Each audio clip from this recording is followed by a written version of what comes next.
Round 3 of NBL24 tips off down there in Tasmania at the Ant House as the JackJumpers, on the back of a very, very successful weekend last week, a win at home against the Kings and a win on the road against Melbourne United, host Illawarra. Now the market, the line here, the handicap suggests Tassie will get it done big time. But the Hawks, they're streaky.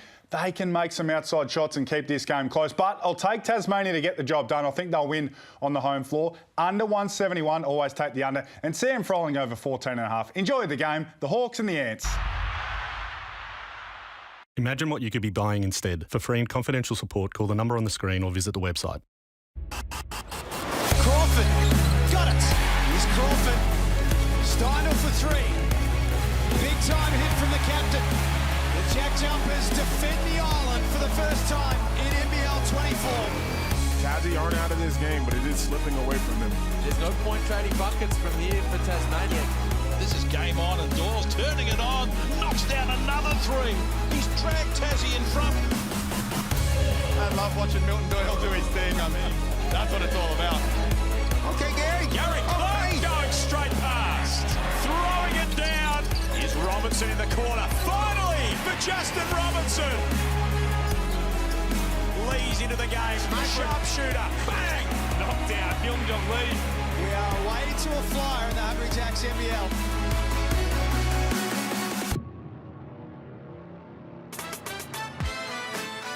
Round 3 of the Hungry Jacks NBL kicks off in the Apple Isle, where Tasmania hosts the Illawarra Hawks. The Jackies are fast emerging as one of the teams to beat this season, while the Hawks are coming off a win but have lost 14 of their past 15 on the road. Milton Doyle, such a big part of things for this Tasmania team, and it is retro round, so the heritage jumpers or the jerseys are out in force. Plenty of fans in here at My State Bank Arena. Great to have you with us.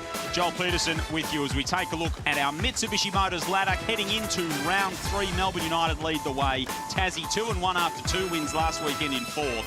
And Illawarra, coming off a win over the Phoenix, sit in 8th, but it is a logjam in the middle part of that table.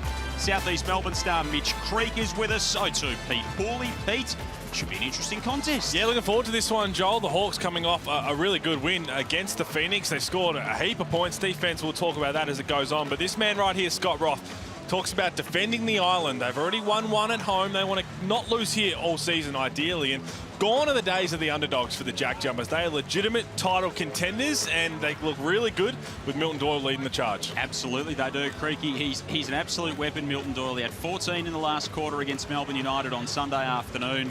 He's been leading them superbly. The silent assassin's back. You know, MVP form so far this season. It's only early days, but with performances like this, down big against United away, this is a man that is on a mission to take the JackJumpers all the way to a championship year again. You can look at the difficulty of some of these shots. His teammates are getting him open. When he's playing at this kind of level, they're going to be hard to stop. He's just so unassuming the way he goes about it. And he's one of the best closers in the league, if not the best right now with the way he goes about it. 14 points in the 4th quarter. Even the game they lost against Perth, they put the ball in his hands. I think he had 7 points and 5 assists. He makes good decisions, and he's in MVP form early on. And he's got a new wingman as well in Jordan Crawford, who can flat out score the ball, Mitch. He's very fun to watch. He mightn't be the biggest person in actual stature and height, but his presence on a basketball court is absolutely second to none. I played with him over in the TBT for the TMT, the money team. A lot of T's there. But Jay Craw is one of my good friends. He's an absolute beast when it gets on court. He's so dynamic, his playmaking ability. He's so unselfish, and he's a team guy. He fits the JackJumpers just perfectly. The Hawks for Jacob Jackomas, well, they got their first win last week by 7 over the Phoenix up at home. They have struggled on the road, to say the least. 14 of 15 they've lost on the road. They are 1-5 all time against the JackJumpers, Pete. But Justin Robinson, if they're to win this tonight, he's going to have another big game. Oh, he's going to have to be huge. He was outstanding last weekend against the Phoenix, and I've expected this. I was so high on the signing when they brought him in last season. Creek, you might want to look away from just a couple of these highlights, but he's been waiting to get back on the floor. He hasn't actually played an away game in the NBL yet because he got injured in the first game last season, and he's such an exciting prospect. Still 25 years old with aspirations to get back to the NBA. He had a 3-year deal after college in the NBA, and now that he's healthy, he's starting to get that swagger back, and there you go. He said he's nice, and geez, was he nice in this one? Finally knocked down some shots from outside, and They've got Tyler Harvey, they've got Sam Froling, but this man right here is someone who's going to be a force to be reckoned with. So they don't have Mason Peatling tonight, so they're down to big, and so Sam Froling, maybe that role expands for him tonight, Creaky. Yeah, Sam's been tremendous so far this season. Very consistent, a big body, finishes great around the rim. In our game, he was just too big and too strong when we're down a couple 5-men. Excited to watch him this season. This is the big one for him tonight against Jackie's big guys. So the Tassie starting lineup, Marcus Lee out there with Drimmick, Doyle, McVeigh and Crawford. So the same 5 for Scott Roth that he's been going with of recent times. And for the Hawks, it's Tyler Harvey, Justin Robinson, Gary Clark, Daniel Greeder, and the big man, Sam Froling, starting at the 5. So Illawarra coming in off a victory, Tassie off 2 last weekend. Round 3 in the Hungry Jacks NBL gets underway. And the JackJumpers will take possession to start us off. And Jordan Crawford wins over Sydney and Melbourne United last week by 8 and 5 respectively for Tassie. Anthony Drimmick's made a good start to life in his new colours. Can't hit on that one. Rolling's been gobbling up boards for fun. Harvey inside, looking for Froling, couldn't finish. Interesting matchups defensively. Jack McVeigh on Tyler Harvey. Drimmick on the take across the lane. Doyle looks inside for Lee. Had the size advantage on Robinson. This happened the other night down in the nest with the Sydney Kings. The first couple of possessions, it was Jalen Adams getting caught on the roll from Marcus Lee, and they just threw it up to him exactly like this. Jalen Adams got whistled for a foul. Justin Robinson undersized. And look, if you know you're out of position, you're going to foul. You've got to wrap him up, not let him get a 3-point play opportunity. And that's the thing with Illawarra switching defense. Both teams are going to be switching a lot tonight, but it's the mismatches they create. Sam Froling, Marcus Lee, on those mismatches just like that, converts the M1. It's going to be interesting to see how this game plays out. You've got the slowest pace in the league in the JackJumpers at just 73.5 versus the highest pace in the league with Illawarra at almost 86. So this is going to be 2 completely different styles of play. And Tassie hold their opponents to an even slower pace than they play at. So 71 possessions per 100 for their opponents, Tassie, so far this season. So it will be a style of tempo and really who can play the game on their terms. Yeah, I definitely think it's going to be about who can instill their game style on the other team. Right now, you can see the JackJumpers defense getting those 50-50 balls. Someone like Drimmick is going to step up in a game like this, but Jordan Crawford and that matchup with Robinson is going to be one to watch. Let's have NBL MVP finalist Mitch Creek with us in commentary this evening. Here's McVeigh working down low.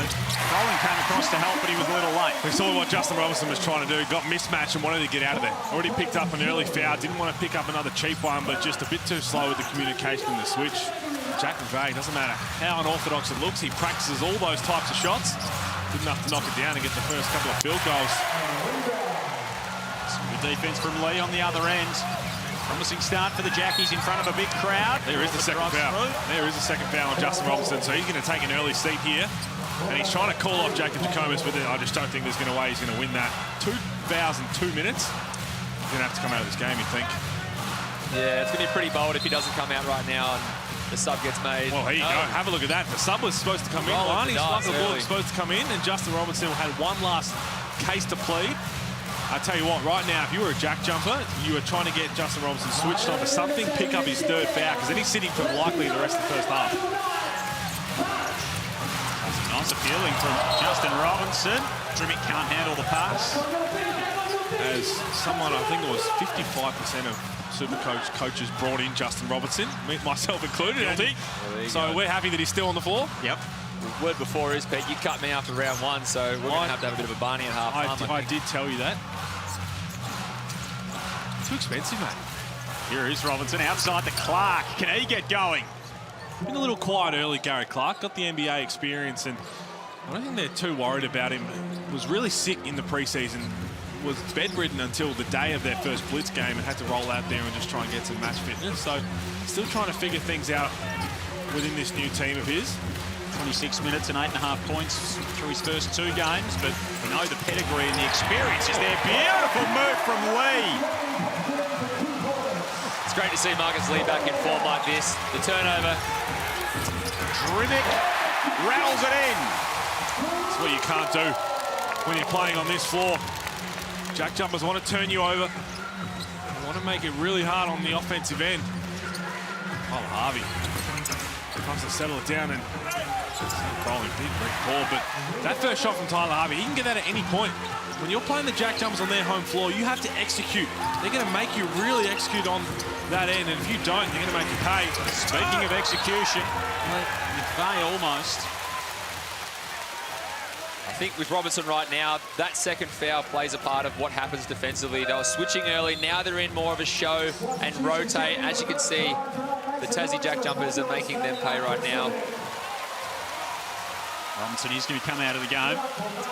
Did his best to convince Jacob Jackonis. Get a pretty good job of it too. I don't imagine that'd be an easy position, Mitch, to try and convince your coach to let you stay out there. I reckon I've tried it twice.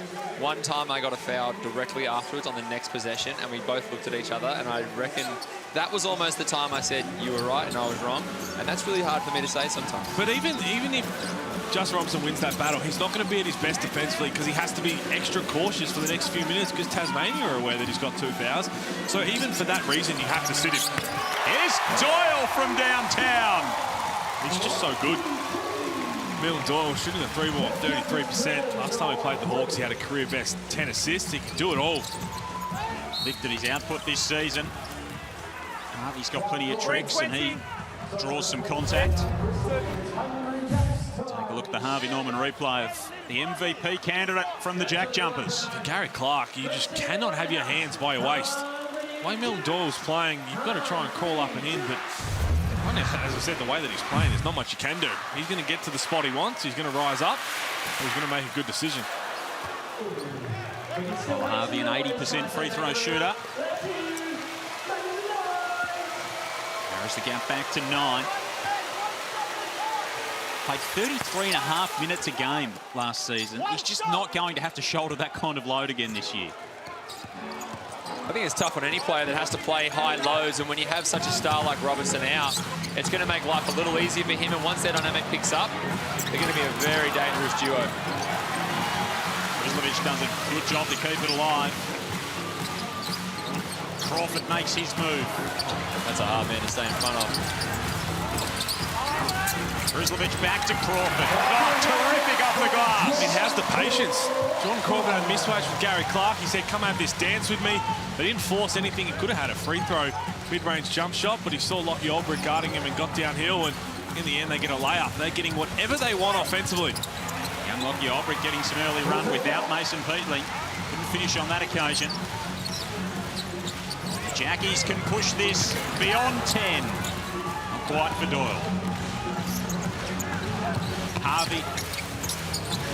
Ball moving from the Hawks. That's 3 balls off. Those quick shots aren't going to help against Tasmania. That's exactly the way the Jack Jumpers want you to play. A couple of passes, shoot a contested 3. They'll live with that every day of the week. So how do you find the balance between what you want to do, Pete, which is play up tempo, and what Tassie are going to force you to do is Doyle comes down the lane, kicks it out to Drimick. I mean, how many good shots have the Jack Jumpers had? That's exactly how you want to play right now, is slow down, and they're going to make you execute. So set screens, get the ball side to side, wait for some breakdowns. Olbrich can't get it to go. Cleans it up at the offensive end. Beautiful by Olbrich there.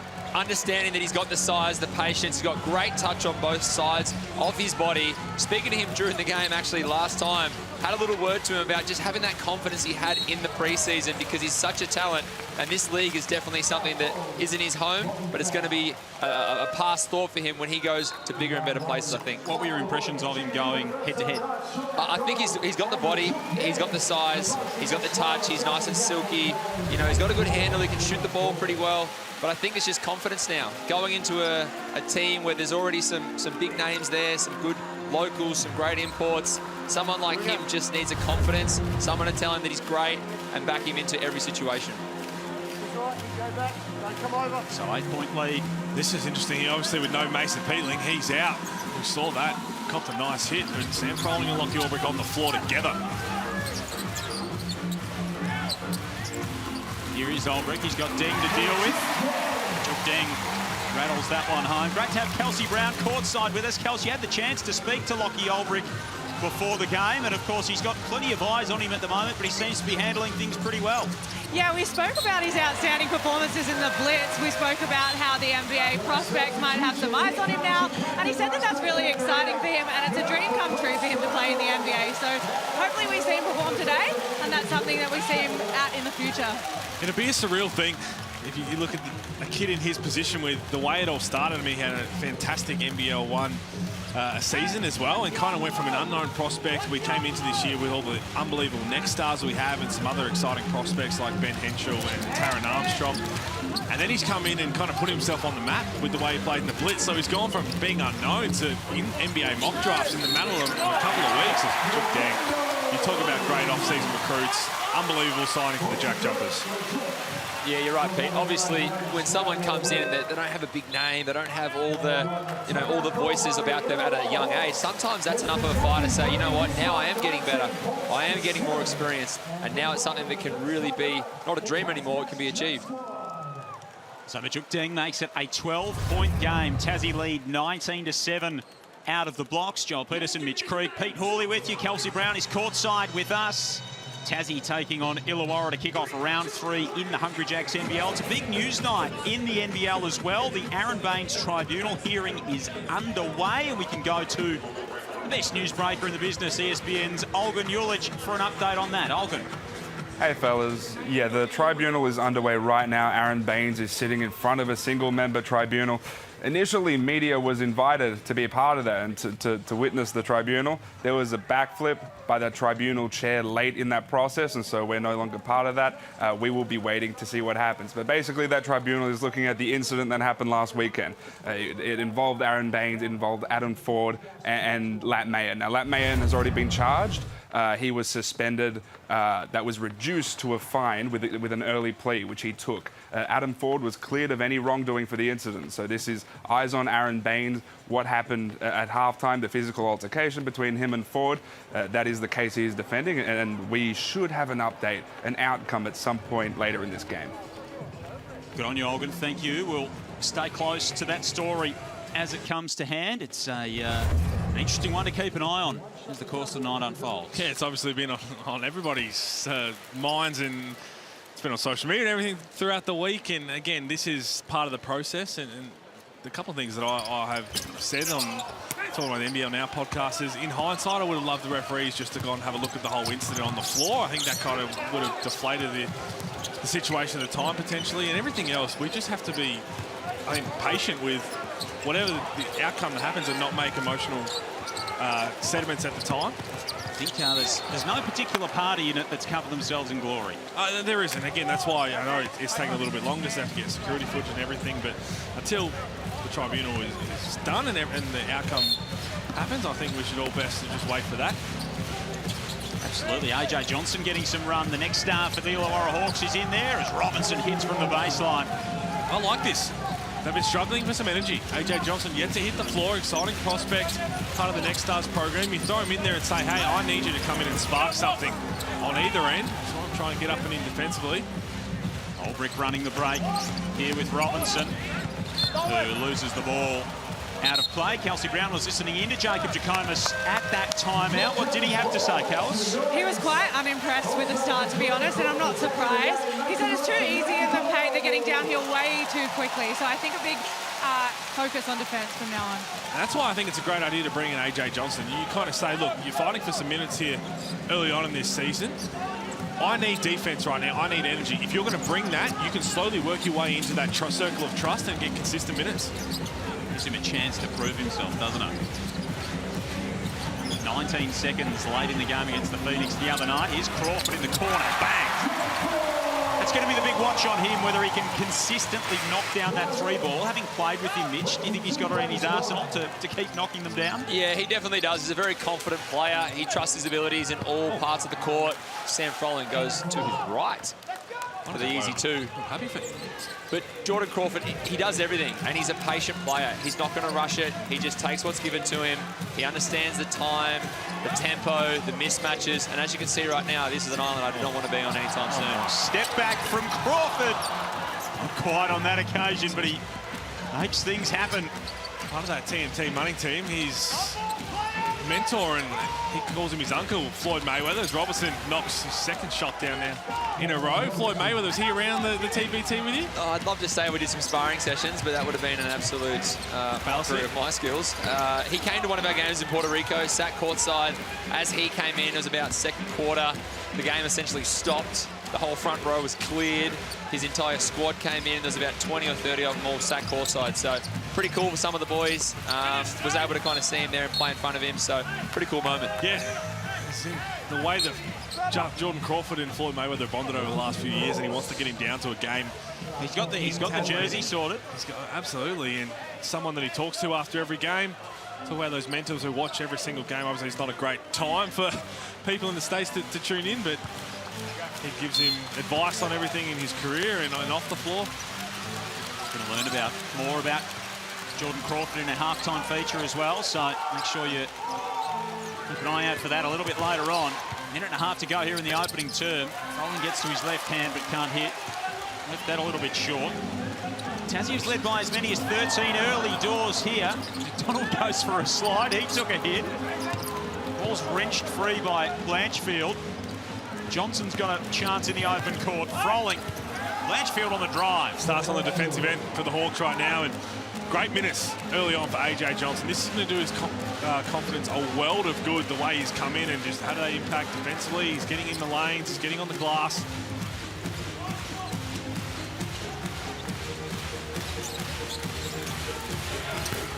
McDonald from outside can't hit. So under a minute remaining in the opening term. Robinson leans in and gets some contact. Really clever. Justin Robinson, again, just so high on what he can do in the NBL. And if you're a Hawks fan and haven't already got a Robinson jersey, have a player of his caliber come in. First game, he showed great flashes in the blitz. First game last season, does his knee. We've seen it time and time again where a player will then go home and rehab in the States or rehab around family, but he stayed around the team. He knew they were going to go through a little bit of struggles early and stayed around for a few months and then committed before going home to coming back to finish it off. He said his mum always taught him never to leave something unfinished, so we get to see him again, but it'll be great for the club to have him around whilst he was hurt rehabbing. Yeah, it's big time when a player of that caliber stays around and says, you know what, this may not be my actual home, but I'm going to make this home right now. I'm going to make the club feel supported, the fans feel supported, and all those young players on the bench, all the experienced guys, they look down, they see him there talking, mentoring, and someone of his caliber, as we spoke about, is perfect for this league and perfect for all young men and women coming through wanting to play basketball. There's also worse places to rehab than the beaches of Wollongong. Absolutely. Not too bad at all. A big collision mid-court. Robinson's just holding his back there, which is a bit of concern. Little 10-0 run here for the Hawks as well to close it to a 3-point game. This looks like it might be a little bit stinging on the lower back. Robinson, having a look at it here. Again, great pressure. I think if you're Todd Blanchfield, you're putting your hand up pretty quick. Well, it was credited for the foul for Todd Blanchfield. That was, and it's not going to show up on the stat sheet or anything, but that face guarding on the other side from AJ Johnson is exactly the kind of things that are going to keep him on the floor. The exact type of way that Tassie harasses teams a lot of the time. Oh, yeah, I jumped over in the air, right? Want me to 2 shots? Mitchell Ding's going to get a couple at the line. In fact, Crawford's going to get a couple at the line here. You speak of sparring with Floyd. I asked him in the blitz. I said, when you've known Floyd and you've been so close for so long, surely you've had a couple of sessions, and he said he's absolutely way smarter than that. Hasn't done it once. It's a very smart choice. Arguably the greatest boxer of all time. In the words of Pete Hooley, it is a good business decision. A few of those going around. How good would it be to see the Nest just sitting courtside at the Nest? Some greatness. It could be on the horizon, young Peter. Could very much be on the horizon this season. Just tinged with maybe knowing something. I've had some conversations with Jake Raw, and the idea has definitely been thrown out there. So we'd love to see him there. He was obviously in Puerto Rico. Now, I'm not going to say that you can compare Tasmania's beaches to the Puerto Rican beaches, but it is a close second. I don't know the town. Puerto Rico got oysters. They haven't got no barboogle. What are you talking about? So just half a minute remaining in this opening term. Great to have South East Melbourne star Mitch Creek with us in commentary. John Peterson, Pete Hawley with you. Kelsey Brown courtside. Alvin Ulich providing us with the latest from the Aaron Baines tribunal case that's underway at the moment. We'll keep you close to that throughout the night as Froling drops the shoulder straight into the chest of Marcus Lee. Marcus Lee's done a fantastic job tonight, just reading Sam's left, knows his tendencies there, played really well. Sam's missed a few little ones around the ring he'd normally make, but this right here, read it really well, took it straight to the chest. Might have gone down a little easier, but you're right. Played it well. He definitely moved his feet well enough, but Marcus Lee, from the moment Sam Froling caught that ball, was ready to go down. He was just waiting for the contact. So 2 seconds between the shot and the game clock. We wind down toward quarter time. Hawks haven't led at quarter time so far this season. That streak is going to continue. Crawford to make his move. 2 on the shot clock now for Jordan Crawford. Wheels his way inside, has it swatted by Gary Clark. Emphatic denial. Stuck under the tier. Jordan Crawford, he expects to get blocked a few times at that height. He's going to come straight back. You want to see this now, AJ down the court in transition, get those young legs ticking over. Got a little more size to shoot over Crawford. AJ, they're just trying to work out the clock as well. So there we go, 2.4. So he's got enough time for a dribble and tee off. Hasn't attempted a field goal in the NBL yet. AJ Johnson. Let it sink in then. Wouldn't this be a way to start? The heave. And it's well and truly off the mark. But a good start for the JackJumpers. They led by as many as 13 in the opening term, and at quarter time they lead by 5, 24 to the Hawks 19.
Give it up the best in the business, the Tasgas Jump Squad. And turn up the head at home and switch to Tasgas for our partners of the Tasgas Jump Squad.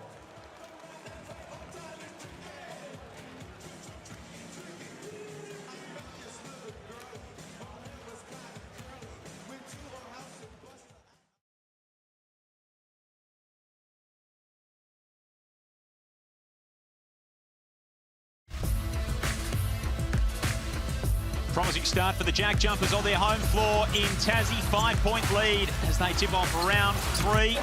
Plenty of threes in the opening frame as well. Mitsubishi Motors threes. Excited to welcome Mitsubishi Motors back this season to the Hungry Jacks NBL. No one's attempted more Mitsubishi Motors threes than that man Milton Doyle so far this season. Fans is celebrating in stadium with the Mitsubishi Motors three-pointer foam hands. A range of prizes up for grabs every week, including a brand new Mitsubishi Pajero Sport. Milton Doyle's added his fair share of Mitsubishi Motors threes in the early stages of this season. They come up empty on their first offensive possession here. The Illawarra Hawks, Joel Peterson, Mitch Creek, Pete Hawley with you. Kelsey Brown is courtside with us at My State Bank Arena. 6th turnover now in this game. 5 turnovers in the first quarter for the Hawks. You just cannot turn the ball over against the JackJumpers, especially on their home floor. You've got to get a shot every single time down, and a good one ideally. Harvey Robinson, Clark Greeter and Albrecht out there to start this second quarter. So smooth. So nice. So nice. You want to watch it twice. Averaging 21 points a game. 5 rebounds, 4 assists. That's why he was such an important signature with Scott Roth in the off-season. Doyle's back the other way here. Here's Steindl on the wing. Bang! And this is what you talk about with Milton Doyle. So he gets that rebound, he just scored. Instead of pushing the pace, he realised there was a couple of men down, and he slowed down to let Clint Steindl run ahead of the play so he could walk into a 3. Everything just comes so easy to him. Plenty of impact from Clint Steindl. He had plenty to say at quarter time too. Kelsey Brown, you were listening into the Tassie skipper. That's right. It was actually a lot more Clint Steindl than it was Scott Roth. He said the main point is to get the play back at the pace that we want to play it at. He doesn't want to play Illawarra Hawks game. He wants to play Jackies. That's when they're at their best. And they try and speed teams up or make them get out of the set they want. And then down the other end, they're a team that really likes to slow it down and execute. Have a look at this. Look at the pace. He sees Clint Steindl slowly getting to his spot, and then the Hawks are undermanned in transition. And you can't teach that, Greg. That's just a player who has such a great feel for the game. And I think it's the understanding of his teammates as well that know the pace of Doyle. He understands the game, they understand him, and when your team is playing at that kind of level, they're always going to be hard to stop. Clint Steindl, that's a layup for him. That is just as good a shot as you'll get anywhere in the NBL this season. How much of that sort of connection and understanding your teammates, Mitch, is learned versus just innate for someone like Milton Doyle? I think it just comes from a lot of days on the training field, playing in the game, situations. They know each other's skill sets. Being a great person, he's a good leader. Even though he's pretty quiet, he can have a little bit of that chirp and talk, and that's the energy. Just knowing that he goes about his business the right way is very important for teammates. Such a wonderful signing for them, of course, all NBL last season. Robinson goes the full length of the floor but can't hit. Steindl keen to pack the pressure on. Head fake from Doyle. Oh, Crawford kicked it around to himself. Well, that looked illegal, to be honest. Off the foot, back to himself, gets to the free throw line. That's just straight up nasty. Yeah, that's his move right there. A little left to right cross, punch dribble, gets him on his heels, and if they come too close to him, he goes right by them. They've seen before already. Something in that play had to be illegal along the line somewhere there for Jordan Crawford. Well, have a look at this little catch here. Fumbles it, goes to... Oh, that is, it looks like. But then right here, this is a mismatch. Loves to stop on a dime. Creates the space, knocks it down. That's why he was the leading scorer in Turkey last season. Milton Doyle's doing some good stuff as well in the early stages of this one, whether it's facilitating or scoring. Tassie by 13, 33-20. Let's take a look at our Mitsubishi Motors threes leaders so far this season. Ben Air, your Phoenix teammate Mitch Creek, he's got 10. He's 10 of 12 on the season, so no one's made more than Ben Air. No one's attempted more than these next two. So Milton Doyle, 9 of 27 coming into tonight. He's already hit another one. And then Chris Golding's hit 9 on the season as well. He's also 9 of 27. So some very good three-point shooters among that lot, knocking down Mitsubishi Motors threes. Pete, you wanted to talk about the Illawarra Hawks depth chart. It's an interesting one. Now, there's no Hyung Jong Lee, no Mason Peeling now. Mason Peeling's out for a little bit. But Hyung Jong Lee, listed as a guard, plays more of a 4. I'm talking about that 3 spot, that small forward spot, because Mason Peeling and Gary Clark will be in the 4. You've got Wani Swakala-Bullock, who started in the 3. You've got Dan Greeter, who started tonight in the 3. Then you've got Todd Blanchard coming across from Perth, and Hyung Jong Lee. Now, Dan Greeter, Wani Swakala-Bullock can play in backup 2 minutes, but that's 4 players you've got trying to fit into one position. Now, it's going to be a lot harder for them to figure out on the fly because they are so deep in that logjam. And Hyung Jong Lee's played really well in his minutes. Todd Blanchard's come in and given spark early. And then you've got the likes of Dan Greeter, who Jacob Jackomas loves, and for good reason, because they all play different styles. And I guess that's the beauty of having the choice, but it's hard to try and figure it out on the fly. There's only 40 minutes in a game for one player to play, and honestly, it's so hard as a coach trying to find the rhythm. You're trying to keep guys in a good space, understanding that someone's going to have to sacrifice a little bit of time. You think it's your night, it may be the guy next to you, but you've got to celebrate their success and understand when your number's called, you've got to be ready. Equal high, game high 13-point leads. Good desperation from Robinson to win that loose ball back. Harvey just pulls up from range. Won't go. Need a settler here. Hawks just need a settler. They need to lock up defensively. Jacob JackJumpers screaming through the coach's mic, one stop at a time. Tassie get into this methodical offense. Steindl comes screaming off a screen. They execute better than anybody in the league. They know that they've just missed a couple of shots down the other end. They slow it right down. Clint Steindl's just hit one a couple of moments ago before the timeout. They run a play for him. He gets wide open. As you said, Creaky, it's a layup. 12-1 run out of quarter time. Lee swats that off the backboard. Crawford for three. Yes! Tassie have opened up a 19-point lead. Feel the Hawks and you're hoping, okay, this might slow down. Not on this floor, not in front of these fans. They continue to come up empty on the offensive end. Yet to hit a field goal in this second term, the Hawks. Crawford again. Trying to pile on the pain. Jacob JackJumpers just hoping they can bring a stop to it. Tyler Harvey pulls up, and fair to say that's not the shot you're after. It's not, and Tyler Harvey, one of the best shooters in the league, he can knock that down, but when you're down 19, they've just hit back-to-back threes, you finally get them to miss one, you get a little bit of sense of, okay, here's our moment. That cannot be the shot that you take. If you hit it, obviously, you're going to start to try and build some momentum, but... And here it is, you see Jordan Crawford here, starting to set this play up, calls a little reverse action. Clint Steindl walks into an absolute gimme. He just hit one on the opposite wing.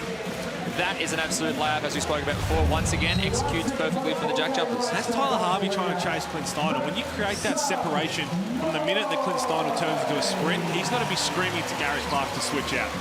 Gary Clark had no idea what was going on. Granted, it's impossible to hear in the nest with the fans. They try and go straight back to it.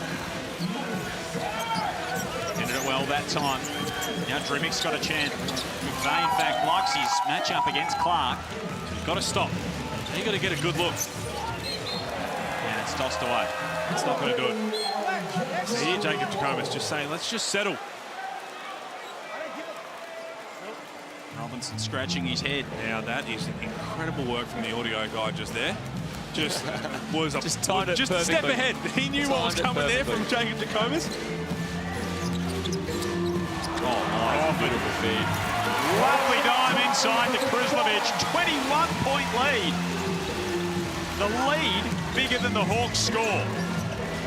And it's death by 1,000 cuts right now. It's not just one possession. Illawarra are trying to shoot threes and hit home runs to try and bring this lead back. There we go. That's beautiful execution there. That's what you want to see more of. Move the ball. Play out of that middle pick and roll. You roll on that hard show, lift the wings out. You got options there. You can hit the short roller for a dunk just there, or if the weak side helps in, you've always got the skip to the opposite side for a wide open three. Inside to Southeast Melbourne star Mitch Creek, and here's an opportunity in the open floor for Gary Clark. Throws it down, and Scott Roth wants to talk it over with his team. Love this from Scott Roth. There's just been 2 possessions, but he's seen enough. Wants to stop this run from Illawarra at the very beginning. So important to take the crowd out of it. Snooze timeout, 5:05 remaining here in the second quarter. Couple of buckets for the Hawks, but Jordan Crawford, he's been a bucket so far for Tassie, and we're going to find out a little bit more about the JackJumpers star at halftime. I ended up in Tasmania, just my agent, was reaching out to teams and said we had entrance here, and I did interviews with all the coaching staff, and they were getting to know me, I was getting to know them. Right away I felt like this was like a home. Everybody took me in, took my family in, even my mom and dad, they were asking questions about them, and it's been a joy coming to Tassie and into the family atmosphere. Me personally, I'm huge on family, so just seeing everybody, how they're acting with each other and making everybody feel included, whether we're having a dinner out and they'll say, yo, bring your wife and stuff, typically doesn't happen on most teams. It's like, yo, this is your family, but they include everybody, and it actually feels really great. Where you don't have to you know, shelter. You can just be yourself, and everybody accepts it.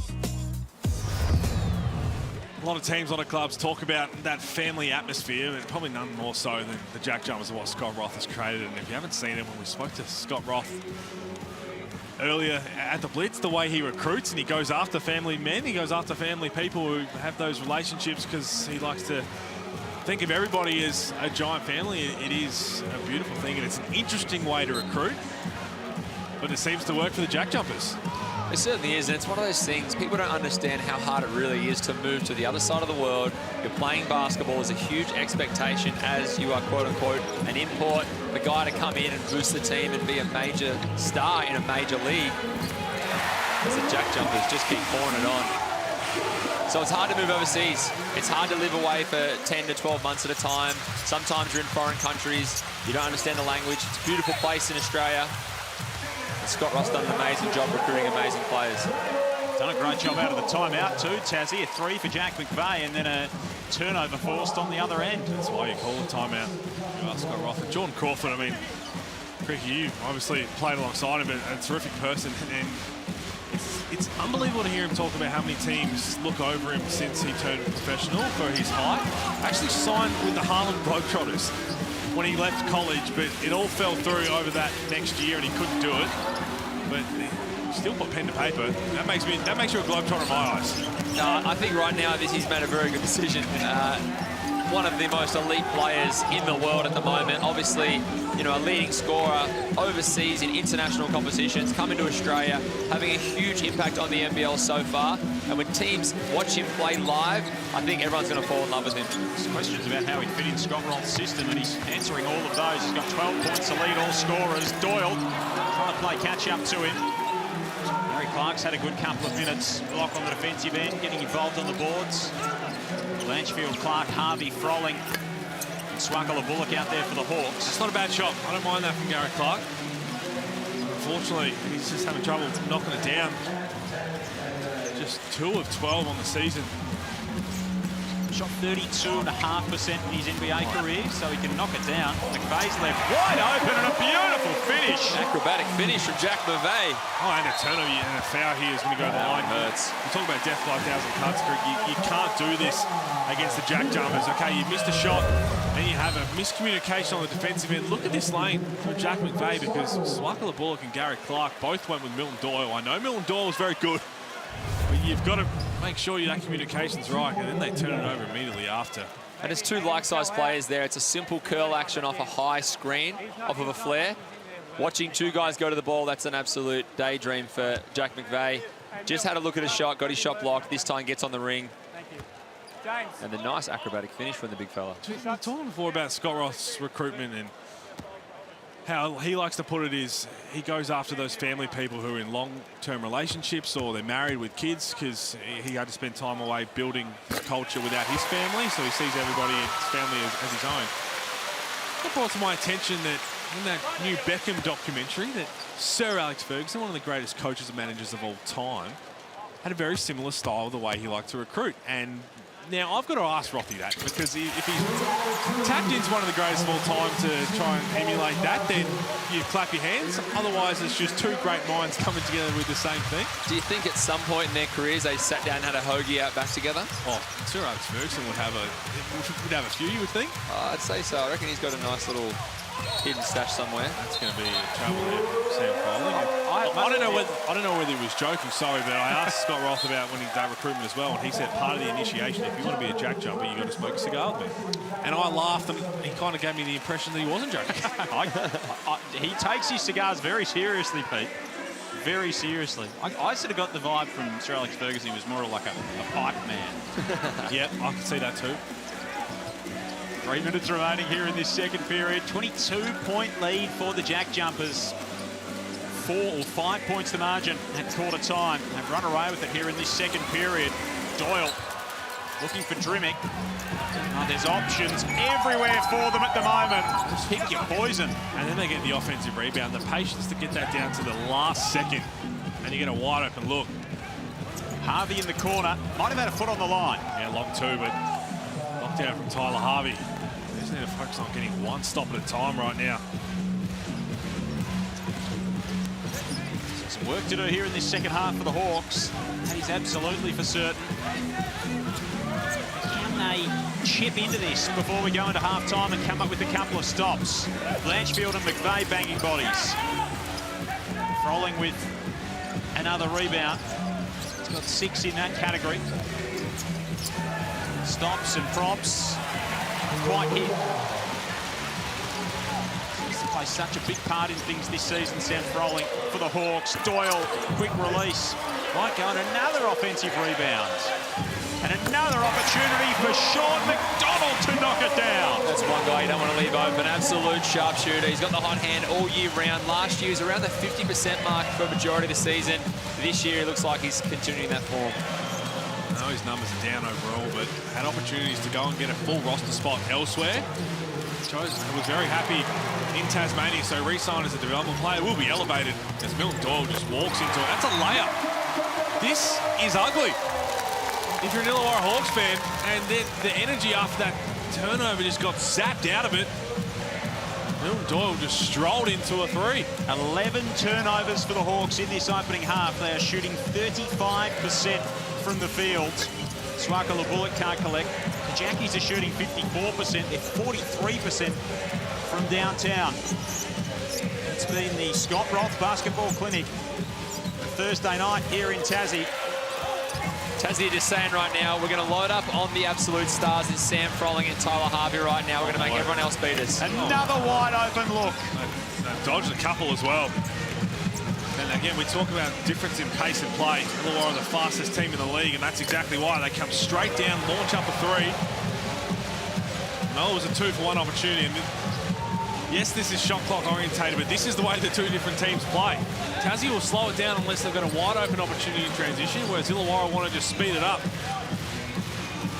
Reader defending Doyle. It's a position no one wants to be in. Lee rolls to the hoop, and he's fouled on the way through. There's just no weak side help right now. It looks like Illawarra trying to figure it out, but they're a little stuck in mud. A couple of subs coming in, but that's just great vision. Understanding the defensive coverage right there. And they're still young when you talk about the Illawarra Hawks. They're leaders in Tyler Harvey and Sam Froling. Midway through this second quarter, when things started to get away from them, when there's a timeout, you've just got to stand up and say, those quick shots right now are not going to get it done. It's just simply not. And it's interesting, that game against the Kings and the JackJumpers, Sydney play incredibly fast as well. And I think once they start to roll and play at their best, which I'm assuming is going to be midway through the season, they're going to be very tough to beat. Their pace is going to increase. We saw the way the JackJumpers played against them on their home floor, and they kind of ran out of gas in terms of them executing in that same type of pace. So right now you're playing straight into the JackJumpers' hands. So the Hawks have given up 96 and 106 in their first 2 games. Tassie are on pace for 110. Can they get something going to take into the halftime break? What can Gary Clark dial up? Goes right at Lee. They need this one. Go to the line and shoot a couple. I imagine it would be all about defense, this halftime address from Jacob Jackomas. Yeah, I reckon if he talks about anything else, they're in a bit of strife. But this is a young team. It's full of energy.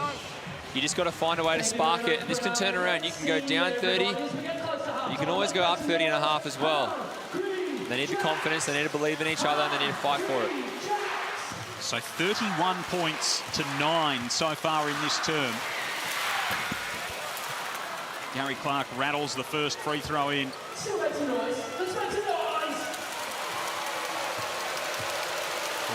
Won a G-League title with Mahmoud Abdel Fattah, Sydney Kings coach. Here's Drimmick for the halftime buzzer. Not quite. A dominant second term from Tassie. They put the foot down and they planted their mark on the ball game.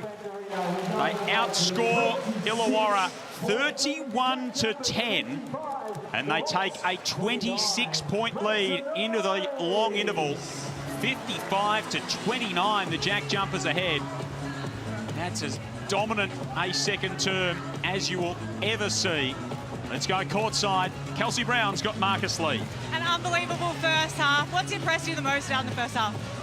We're just playing our game. That's all we can really do is just take it step by step. Things are just going our way. We're learning to stay strong on defense without fouling. Will Scott Roth be happy at halftime, or will he want to push on in the second half? You know Scott Roth, he always wants more, so that's what we're going to try to give him. Thanks for your time. Thank you. Thanks to Marcus and to Kelsey. If they can give him more, that'll be something special indeed. A 26-point lead to the JackJumpers at halftime. The fans are loving it. Scott Roth might be loving it too. 55-29 will break down the first half for you after this.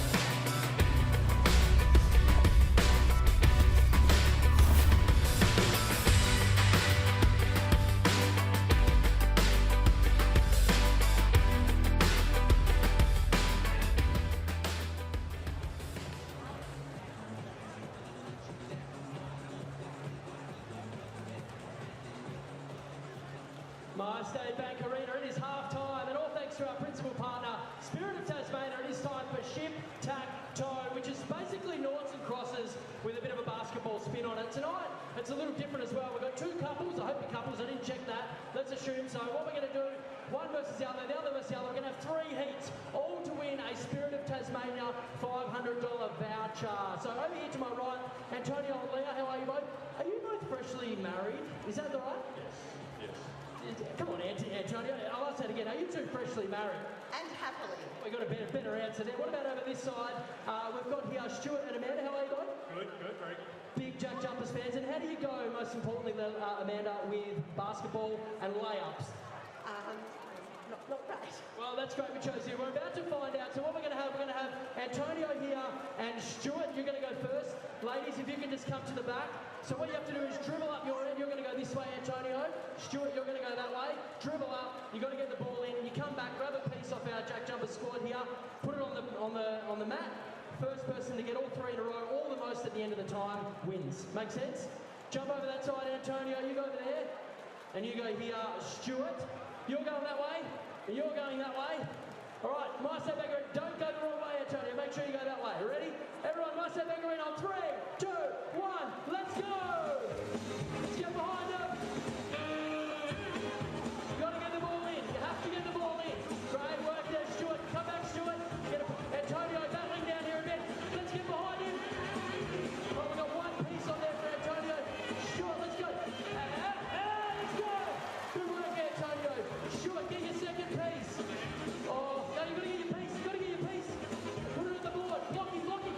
Oh, we could have had an opportunity there. Going for number 3 is Stuart. We should wrap it up here, Stuart. Antonio, that's okay. And we have a winner. Antonio, bring it in very quickly. Congratulations, Stuart. Now, ladies, if you could take your spots, please. We have Amanda and Leah. Take your spots, same side as what your husband was. Get over here and support, gentlemen. Over here, please. Amanda, please, on the line, no cheating. And Leah, on your spot, you ready to go? You're going that way? You're going that way? All right, my state back arena, let's get behind them. 3, 2, 1, let's go! Go on, Amanda. Oh, yeah,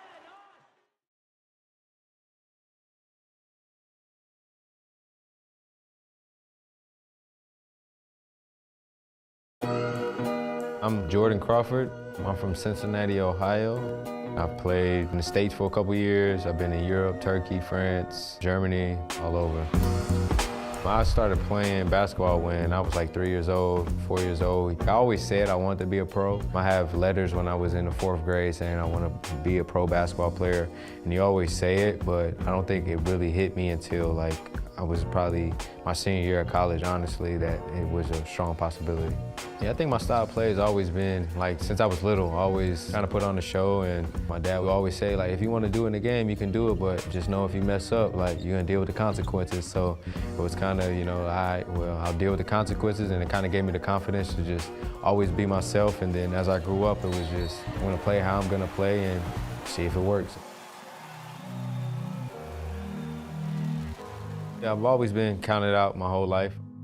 Man, you know, I definitely had some nights where, you know, I broke down crying, and I was an assistant for a boxer at the time, and sitting there just like, yo, what am I doing with myself? Like, you know, I'm enjoying myself now, but this is not my true passion, and it was definitely some rough nights.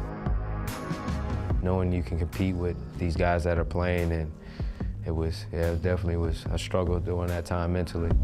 I had a relationship with Floyd, but it was just a, hey, what's going on? How's everything going? And keep it moving. And one day he was just like, hey, like I heard you play basketball. You know, I'm gonna help you out. And he actually pulled through and was like, hey, you're gonna come to Vegas, you're gonna work out here, we're gonna put you in front of the people that you need to be seen by. And from there, like, my career took off. He's definitely had a big impact on my life and my family's life as well. My DNA is being the underdog, and everybody doesn't expect the most to come out of you, and you just try to prove them wrong.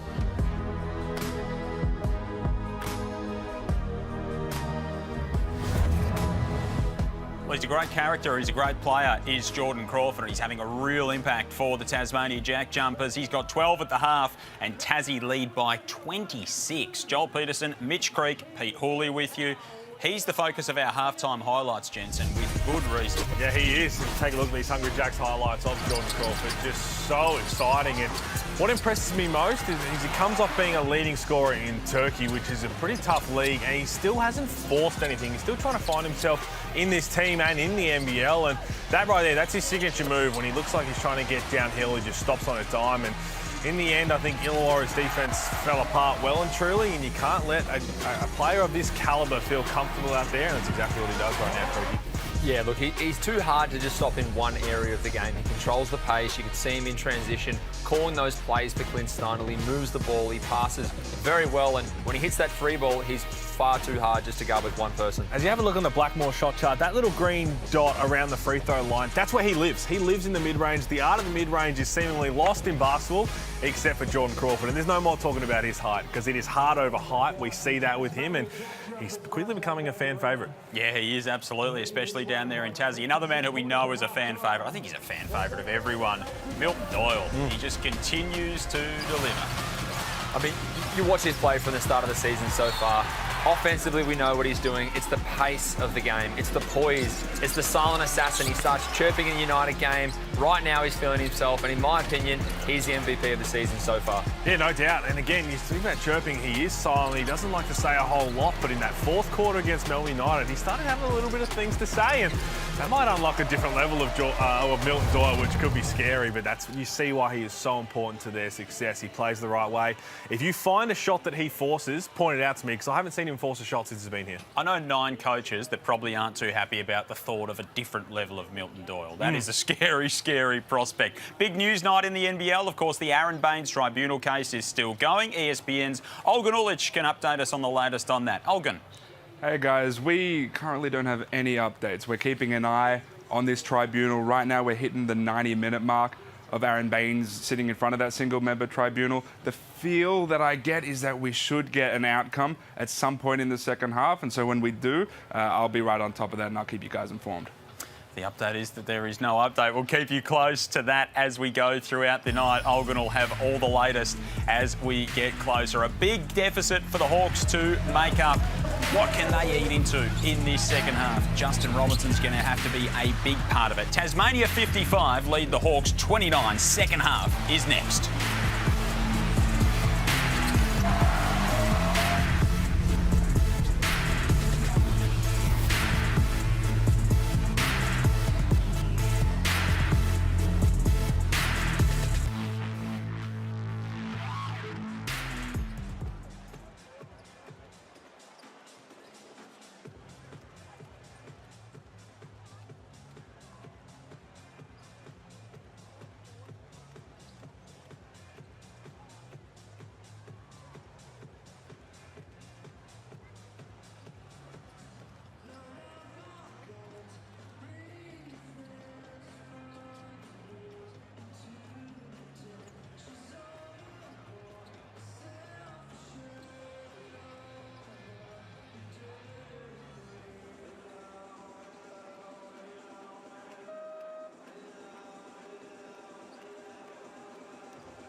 So make sure you have the first part of what I had to say there. We want to see your Willie Smith side. Let's have a look.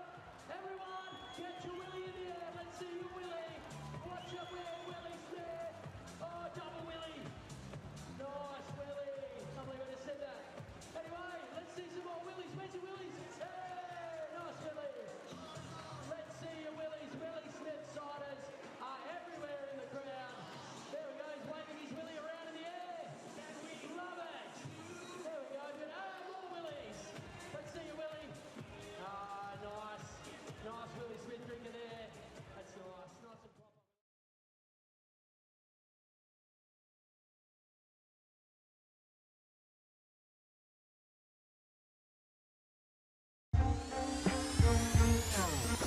Thursday night hoops in Hobart in the Hungry Jacks NBL to get round 3 started. It's close in the opening term, a 5-point spread. Tassie blew it open in that second period. They lead by 26 here at halftime, and Marcus Lee, Doyle and Crawford have been terrific. He's 3 of 3 from the field, 8 points, 6 rebounds. He is having an impact in the centre spot for the Tasmania JackJumpers. They've got lots of work to do here, the Illawarra Hawks, as they come out of this halftime break. Jacob Jackomas will have had plenty to say to his team. Kelsey Brown is courtside for us. What was his demeanour like, Kels? Is he trying to rev them up for this second half? No, I'm starting to think that Pete Hooley knows what he's talking about. He mimicked exactly what he said. It's way too fast on the offensive end for the JackJumpers. He said, take a breath, slow it down, let's chip away at this lead. Oh, thanks, Kels. I'd like to think so, that I've taken a little bit, but doing a fantastic job down there, by the way. It's a hard place to go down there in how loud it is. Knocking it out the park, but it's exactly right. It's so hard coming out of halftime, basically saying, I know we're down a huge margin on an opposing team's floor where this crowd is not going to go away anytime soon, but it's got to be one possession at a time, and they've just got to fix what they can control. And a wide open 3 to Jordan Crawford is not the answer. That is not how they want to start. Try and pump them up, build a bit of confidence, and then you get Jake Craw just knocking one down straight away. And again, I can only imagine that in halftime they were speaking a lot about this end, because they only scored 29 points and a half, and it's just nowhere near enough. So they're talking about what can we fix offensively, and already that is a better looking play besides the near travel from Sam Collins. They got it side to side centre screen. But you talk about, okay, offensively we have to be better, and then you have a breakdown, that first defensive possession. And to be honest, if I was Jacob Jackomas, I'm probably calling a timeout after that first 3. Oh, beautiful ball movement. Outside to Drimick. All this story. We're trying to set a tone here as the Illawarra Hawks. Okay, we had a breakdown. Jordan Crawford walked into a 3. We were okay with our possession offensively. We just missed it. And then we give up another 3. Getting it done. Well, guess what? We're already down 32. Getting it done. Well, guess what? We're already down 32 at the moment. We may as well just stop the 5, put the young guys in, bring a bit of energy, let them go and do a bit of work, because it can't get any worse than this right now. And again, they were trying to obviously run and jump and have a little bit of double team and show something differently defensively, as we saw that on the Harvey Norman replay. But you just can't let that happen. You have to fully rotate, as Justin Robinson tries to knock one down, and he does. Up to 11 now.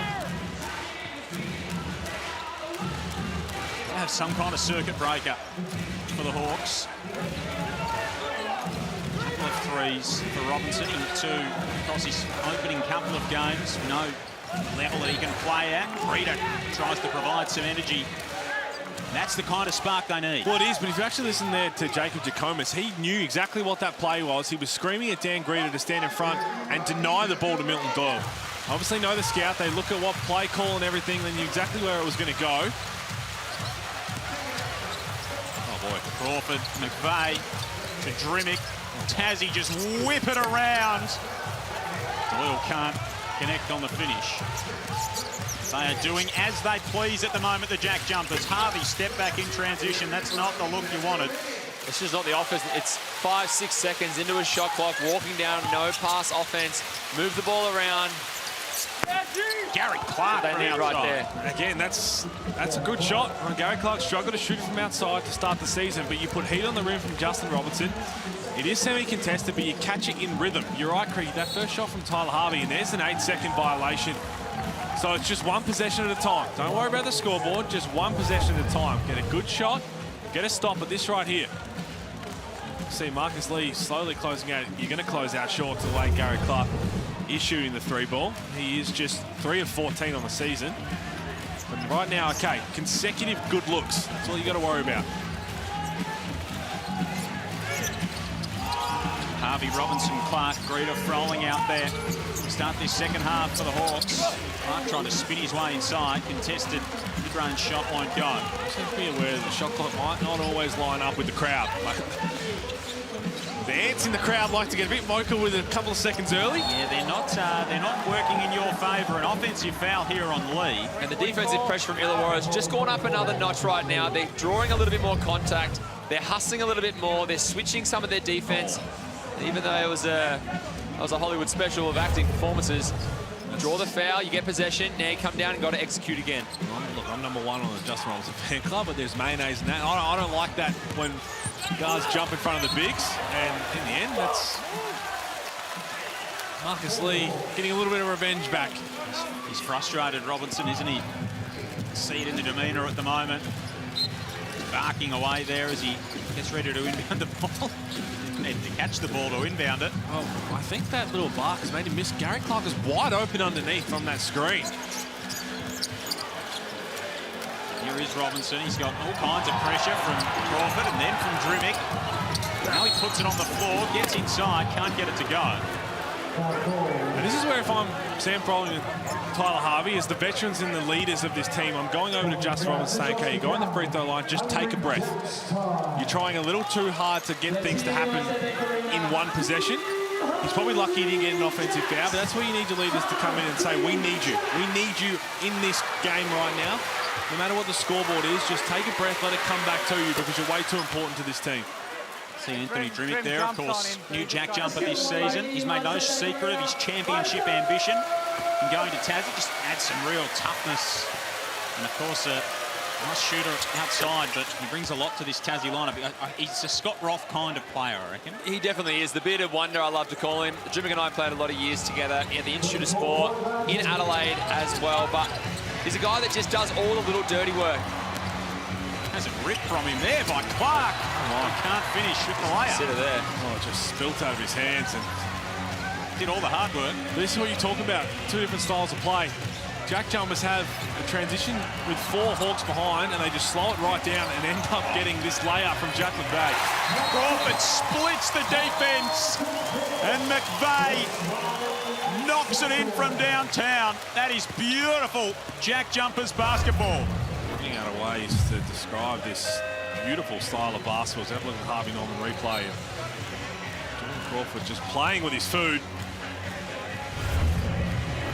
He is so pretty to watch. You're getting a front row view right now, Creaky, of your matchup on Saturday. It's a nice view right now. It's a little scary seeing how well they're playing at both ends of the floor right now. You can see everyone contributing. Right now, you've got Jordan Crawford with 15 points, Jack McVeigh 10 points. A lot of near double-digit scorers. You've got Milton Doyle on 10, Marcus Lee 8. It's a very spread scoring sheet right now, but defensively is where they're getting all the work done. Wiley Bales into the game now for the Hawks. Smuckle aboard, Clark, Robinson and Harvey. Crawford, Drimmick, McVeigh, Lee and Doyle out there for Tassie. That's going to count. That's a goaltend. Marcus Lee hit the rim as well as the foul, so it's a 3-point opportunity, but that's a better look from Tyler Harvey. You've got the mismatch of Marcus Lee. Put some heat on the rim. Marcus Lee's comfortable letting you tee off from deep over his outstretched hands. He's got an incredible wingspan. So put him in a position where he's uncomfortable, and that's trying to guard a smaller player getting downhill.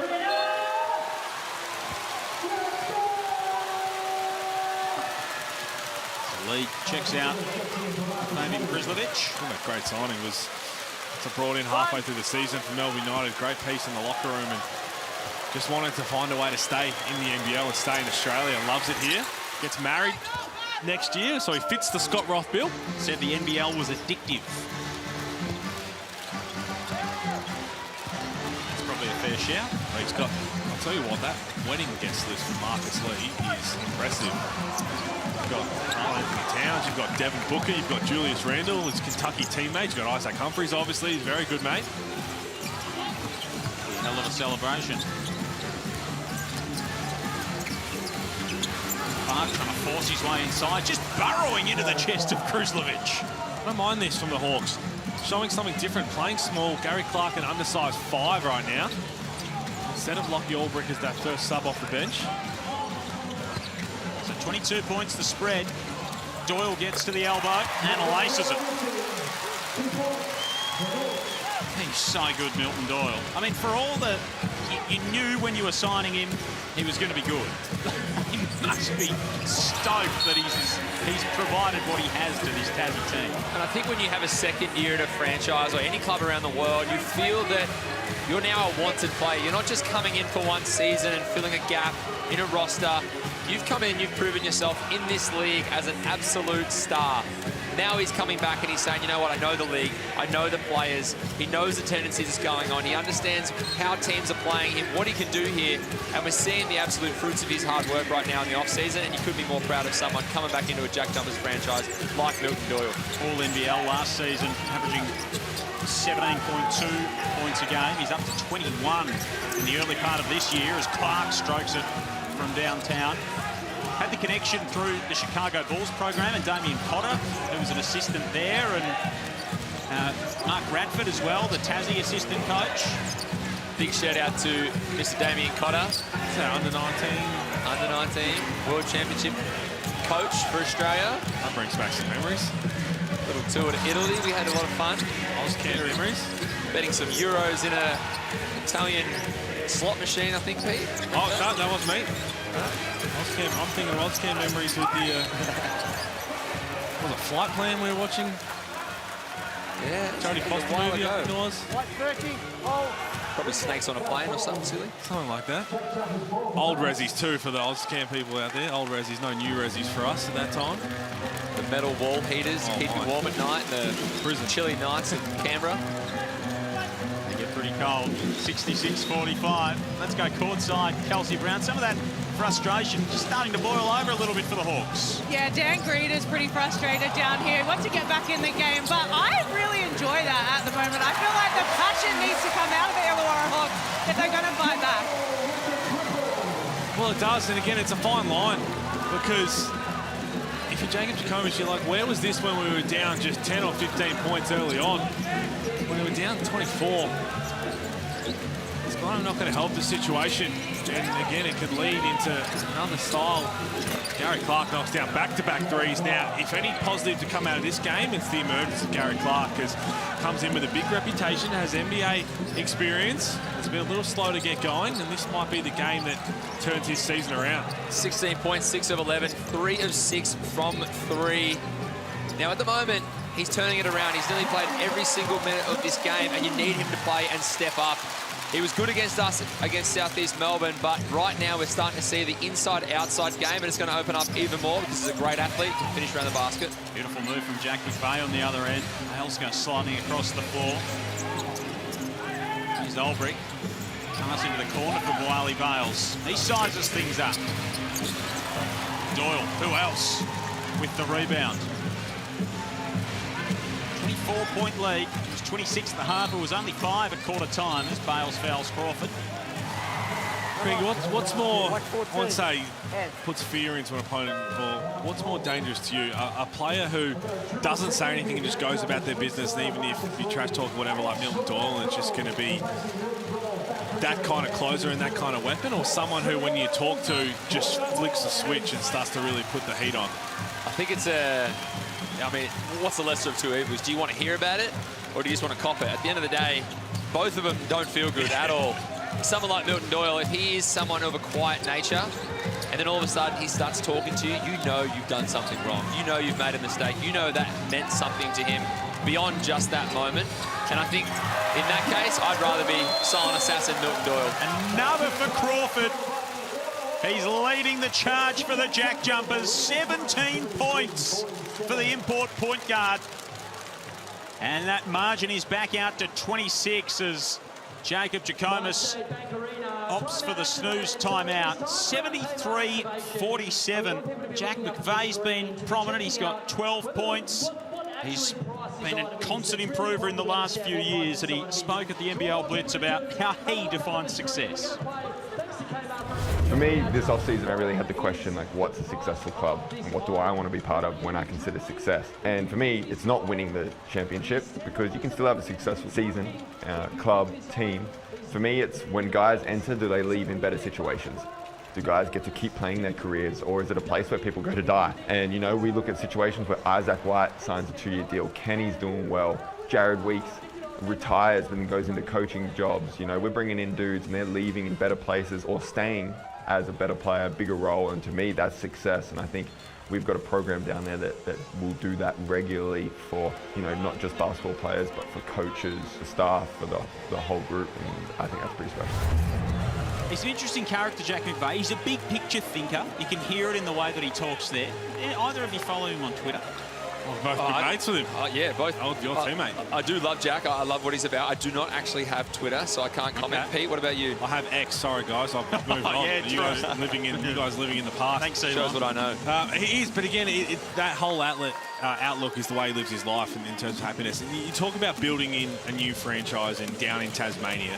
Firstly, bringing in Scott Roth was the perfect decision, because you brought in a guy who is, as a foreigner, wanted to know what it meant to be Tasmanian, and then first call he made was to Tim Payne, and they built a relationship on what it means to be Tasmanian and are good friends, which is a big tick if you're a local Tasmanian. Then you bring in Jack McVeigh, and again, these are two guys. I don't think Jack McVeigh can play anywhere else in his career. He is too enshrined in this Tasmanian culture and the JackJumpers, the way they play, and he's a major reason why in 2 years and 3 rounds they are where they're at as a franchise.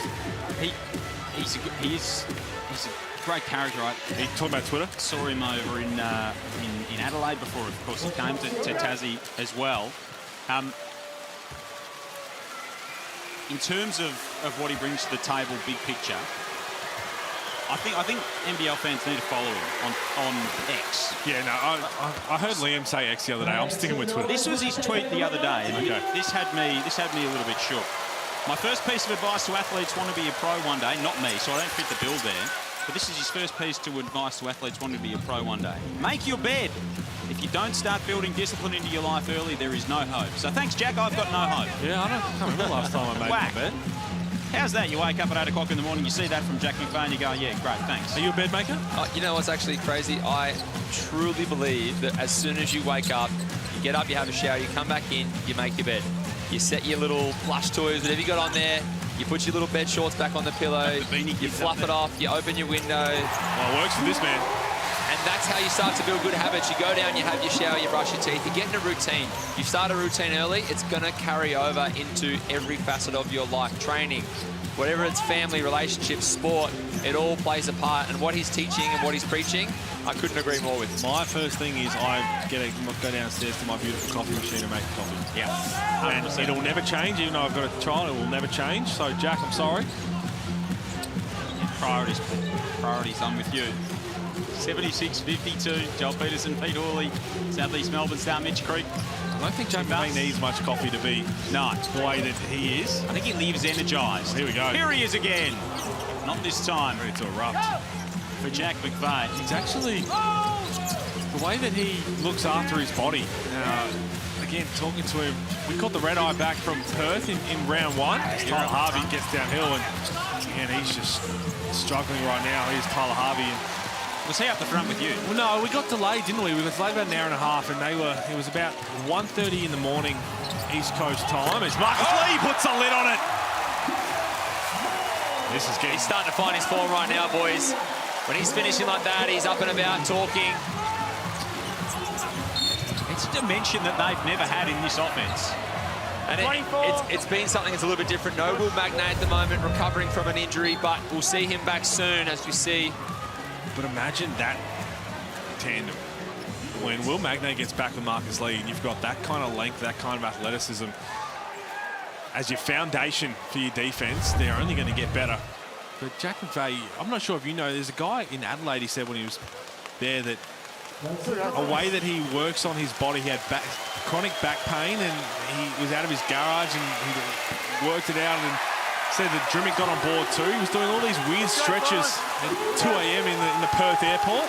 Everybody was laughing at him, but that's what he does. And I think that's where we see the development of Jack McVeigh. We understand that Is that cheeseburgers? That is cheeseburgers. Code word is battle. Well, the code word is the opposite of what we've got right now. So jump on the NBL app, hit on the Hungry Jacks banner, into the code word battle to collect a cheeseburger from selected stores in your part of the world. Jordan Crawford keeps it alive somehow. Doesn't come away with it the way he wanted to, and then Albrecht throws it away. And his head in his hands as soon as he let go of that pass. So 37 seconds remaining here in this third period. Margin has stayed steady at 26 points. 78-52.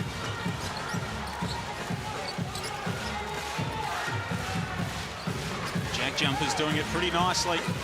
Hawks 14 of 15 they've lost on the road, and that stretch looks set to continue. Crawford in the mid-range again. Step through. Kick out pass to Deng in the corner. And they keep piling on the pain, the Jackies. Majuk Deng, just instant offense. Doesn't matter if he sits down for a whole quarter. He comes in and he's always on fire. Beautiful shot from the corner three. Great find from Jordan Crawford. Margin back to 29. Greta flies down the lane and beats the three-quarter time buzzer. So a little bit of something to take into three-quarter time for the Hawks. But it is all the JackJumpers in Tassie, well and truly in control of the ball game. They lead at three-quarter time by 27.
We love that. Give it up for Justin.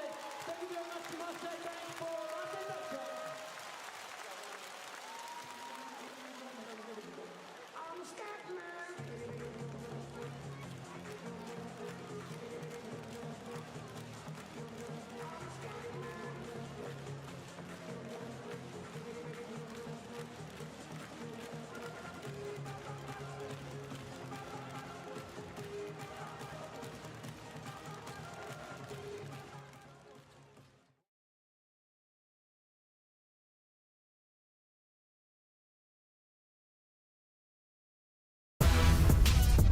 All the JackJumpers at three-quarter time. Thursday night hoops in the Hungry Jacks NBL. Tassie 81-54. Big news night in the NBL. Let's get to Olgun Ulic from ESPN for the latest. We've just had a verdict come in from that Aaron Baines single-member tribunal. Forgive me for reading this off my phone, but these results just came through. Aaron Baines has been found guilty of 3 offences. That has led to a 5-game suspension.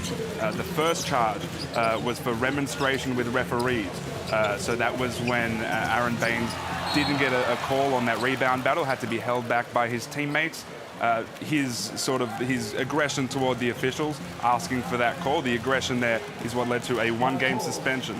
There was another 1-game suspension for seeking out Lat Mayen as the teams went back to the locker rooms. As you remember, you can see Aaron Baines sort of waiting at the start of the tunnel until Lat Mayen came next to him, sort of bumped shoulders with him, and then walked back to the tunnel. That was a 1-game suspension. And then the physical altercation with Adam Ford that we reported last week, That earned him a 3-game suspension. Now, the single-member tribunal had CCTV vision. They had the audio of that incident as well, and so based on the evidence that they saw, there was a 3-game suspension there. Those 3 charges equals up to a 5-game suspension that will be served consecutively, not concurrently. So that is a 5-game suspension served one after the other. The Bullets will appeal the decision. And so Aaron Baines leads this single-member tribunal, 5-game suspension. The Bullets will appeal it. Thank you, Olgun. So big story and a big penalty for Aaron Baines. Are we surprised about the extent of that? I had around the 4 to 5 read just based on what I heard, but again, we don't have access to any of the footage or any of the audio of what happened in the hallway. Again, I think just the couple there that we all did see, I guess, was the on the floor action. I guess that you kind of could see and could agree with, but that's why the tribunal places in process. And as I said, the Bullets will appeal. It's a good move there from Dave O'Hickey, and hopefully after that appeal we can all move on. But yeah, it's a hefty price to pay. Absolutely it is. Here's Greta. So back-to-back baskets for the Hawks, and Scott Roth is not happy about that. 83-60. They've eaten into this margin.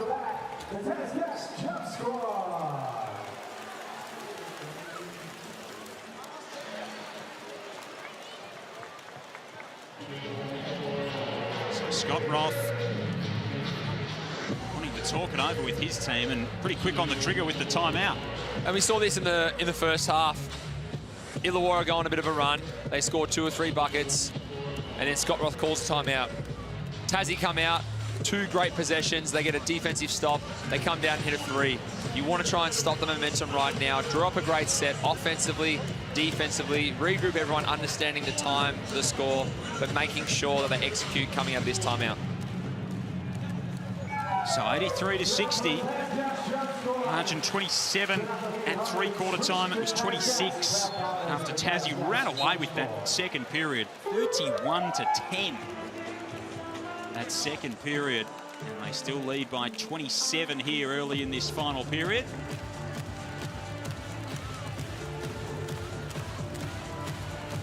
So Scott Roth talking things over with his team. Dave O'Hickey getting some early minutes here in this final period, along with Justin Robinson, Greta, Froling and Blanchfield out there for the Hawks. Strimmick, Deng, McDonald, Kruslovich and Doyle for the JackJumpers. First game of 2 this weekend with South East Melbourne to come. Great hustle. Love the effort there from Dan Greta, you're right. That's exactly why. Seen it a few times from him tonight that he's willing to bring that energy and that spark. That's why you speak about that bit of logjam in that starting 3 spot, because Dan Greta is going to do that on a consistent basis. What other player is going to do that for the Hawks? There's really not one of them, so he needs to find his minutes, and then you've got to kind of decide, how do we get in Yoongjong Lee?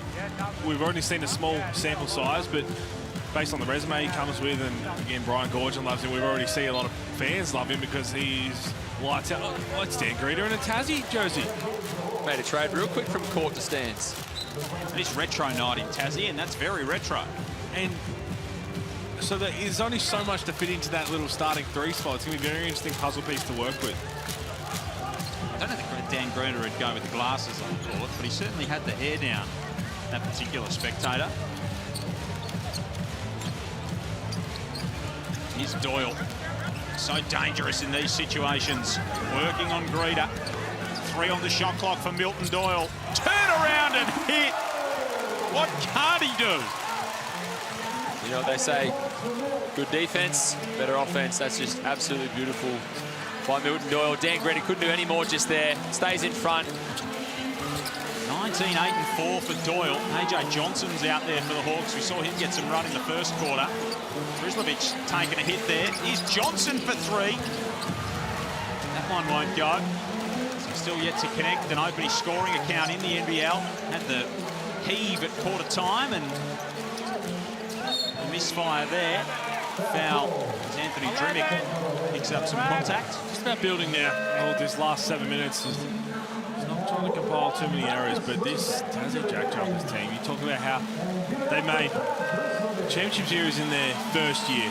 An incredible run. Everyone thought that it was a fairy tale. They couldn't possibly do it again. They finished top 4, make a semi-final series in their second year. And Scott Roth looking at that and saying, okay, how can we go 1 or 2 steps further and win a title?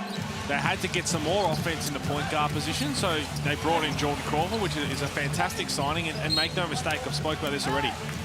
Jordan Crawford from the jump, I don't think would have been the right decision. You needed Josh Magette to be here as that on-court leader, that kind of second voice with Scott Roth to build where they're at now.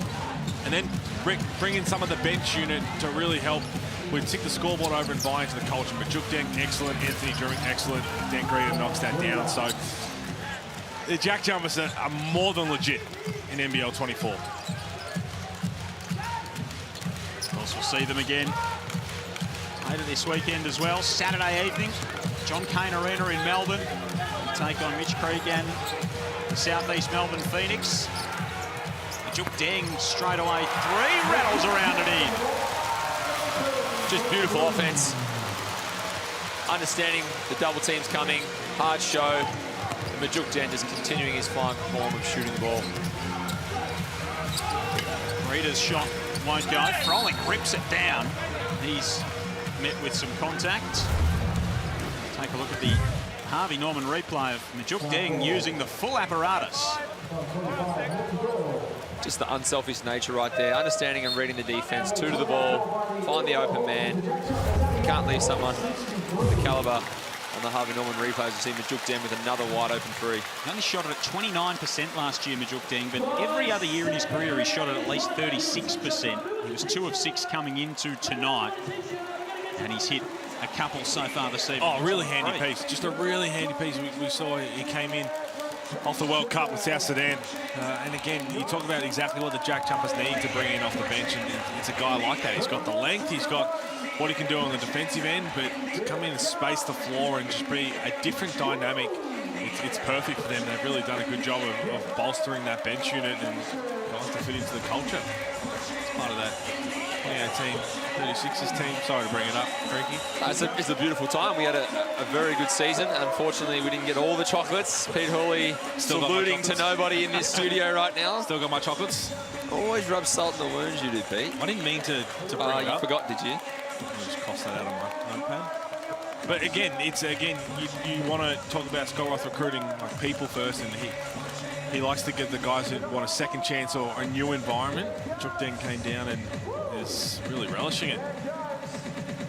Interesting to see Lockie Aldrich sitting right next to Justin Robinson and Tyler Harvey on the bench there. So the youngster sitting next to the 2 leaders, just trying to glean some information and some insights. I'd like to see, I know Sam Froling's only played 21 minutes, he's got 6 points and 10 rebounds, but I'd like to see Lockie Aldrich eating into these minutes right now. The game's been out of hand since halftime. Johnson out there with Froling, Hickey, Wally Bales and Reader at the moment for the Hawks. Just Marcus Lee pulling on the net, so that's going to be 2 points. That might be the turning point for Sam Froling right there. Missed a few easy ones tonight. That one misses another easy one, gets the lucky call from Marcus Lee pulling on the net. That might be just enough for him to start to get in a bit of a groove. Just joining us, Paul Ulich with the news earlier. Aaron Baines suspended for 5 games after the tribunal hearing this evening. That news, of course, on the NBL website and app. Doyle to the step back. Not quite. That would have been something. He just continues to delve deep into that bag of tricks, does Milton Doyle. Here's a deep well. Now the Hawks slow things down on the offensive end. Here we go, rolling baseline to Johnson, who opens his account in the NBL. Welcome, young fella. You love to see it. One of the next stars, bright future ahead. Coming out, making an impact. I thought he was going to get upstairs. He's as athletic as they come. Thought that could have been a nice little tomahawk there for you, Pete. Still got time, 5 minutes here. Might yet see some highlights from AJ Johnson. McVeigh, beautiful ball movement. And Sean McDonald from the corner knocks that one in. 91 points for the JackJumpers. There's been some offensive fireworks. Scott Roth, Kelsey Brown, as we go courtside to you, he'd have to be pretty happy with what he's seen, the Tassie coach. He is very happy. He really wants them to get through their plays now, really utilise the time on the court. But he is. He's over the moon, which I've never really seen Scott Roth smile, but I think he did. It's a beautiful thing to watch. And if you are a youngster just wanting to watch a team the way they go about it, no one forces anything. That right there from McVeigh, he knew exactly what he was going to do, was be helping off the corner. The strong side corner, that's going to be somebody else, but there was no one on the split line, and it's a beautiful brand of basketball. And I feel like Scott Roth is a very hard egg to crack with a smile. But when you're playing like this, mate, there's a lot to smile about. Milton Doyle driving to the cup. Traffic can't hit. Johnson going straight at Deng. Deng sends that one away. Good confident move there. Got to the bucket, but the length of Deng just swatted it out of bounds. You like to see the confidence grow in this young man. It'll build with a bit of opportunity for young AJ Johnson. Jacob Jacomas giving the opportunity at the moment to show what he's got. Bales can't hit. Here is Lockie Olbrich, who just fumbled that one out. So running with a little bit of youth at the moment is Jacob Jacomas. Tabo Hickey out there. A teenager in Johnson. Yes, it does. You know we've been told, and you've got 2 up. 22! 22! That's interesting. Jacob Jacomas didn't like the call. They said you have got a chance to challenge it if you want. Looked like it potentially should have been their ball. Continue just to fire it around sets of hands, the JackJumpers, and their offensive execution does not rest.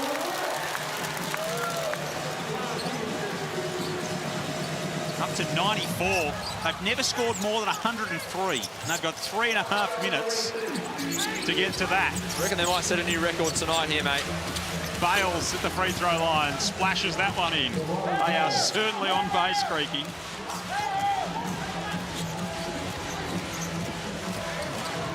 Crawford's got 17, Doyle's got 19, Jack McVeigh's got 15, Juk Deng's got 10, Drimmick's got 9. Junior Madud out there for some moments at the moment. They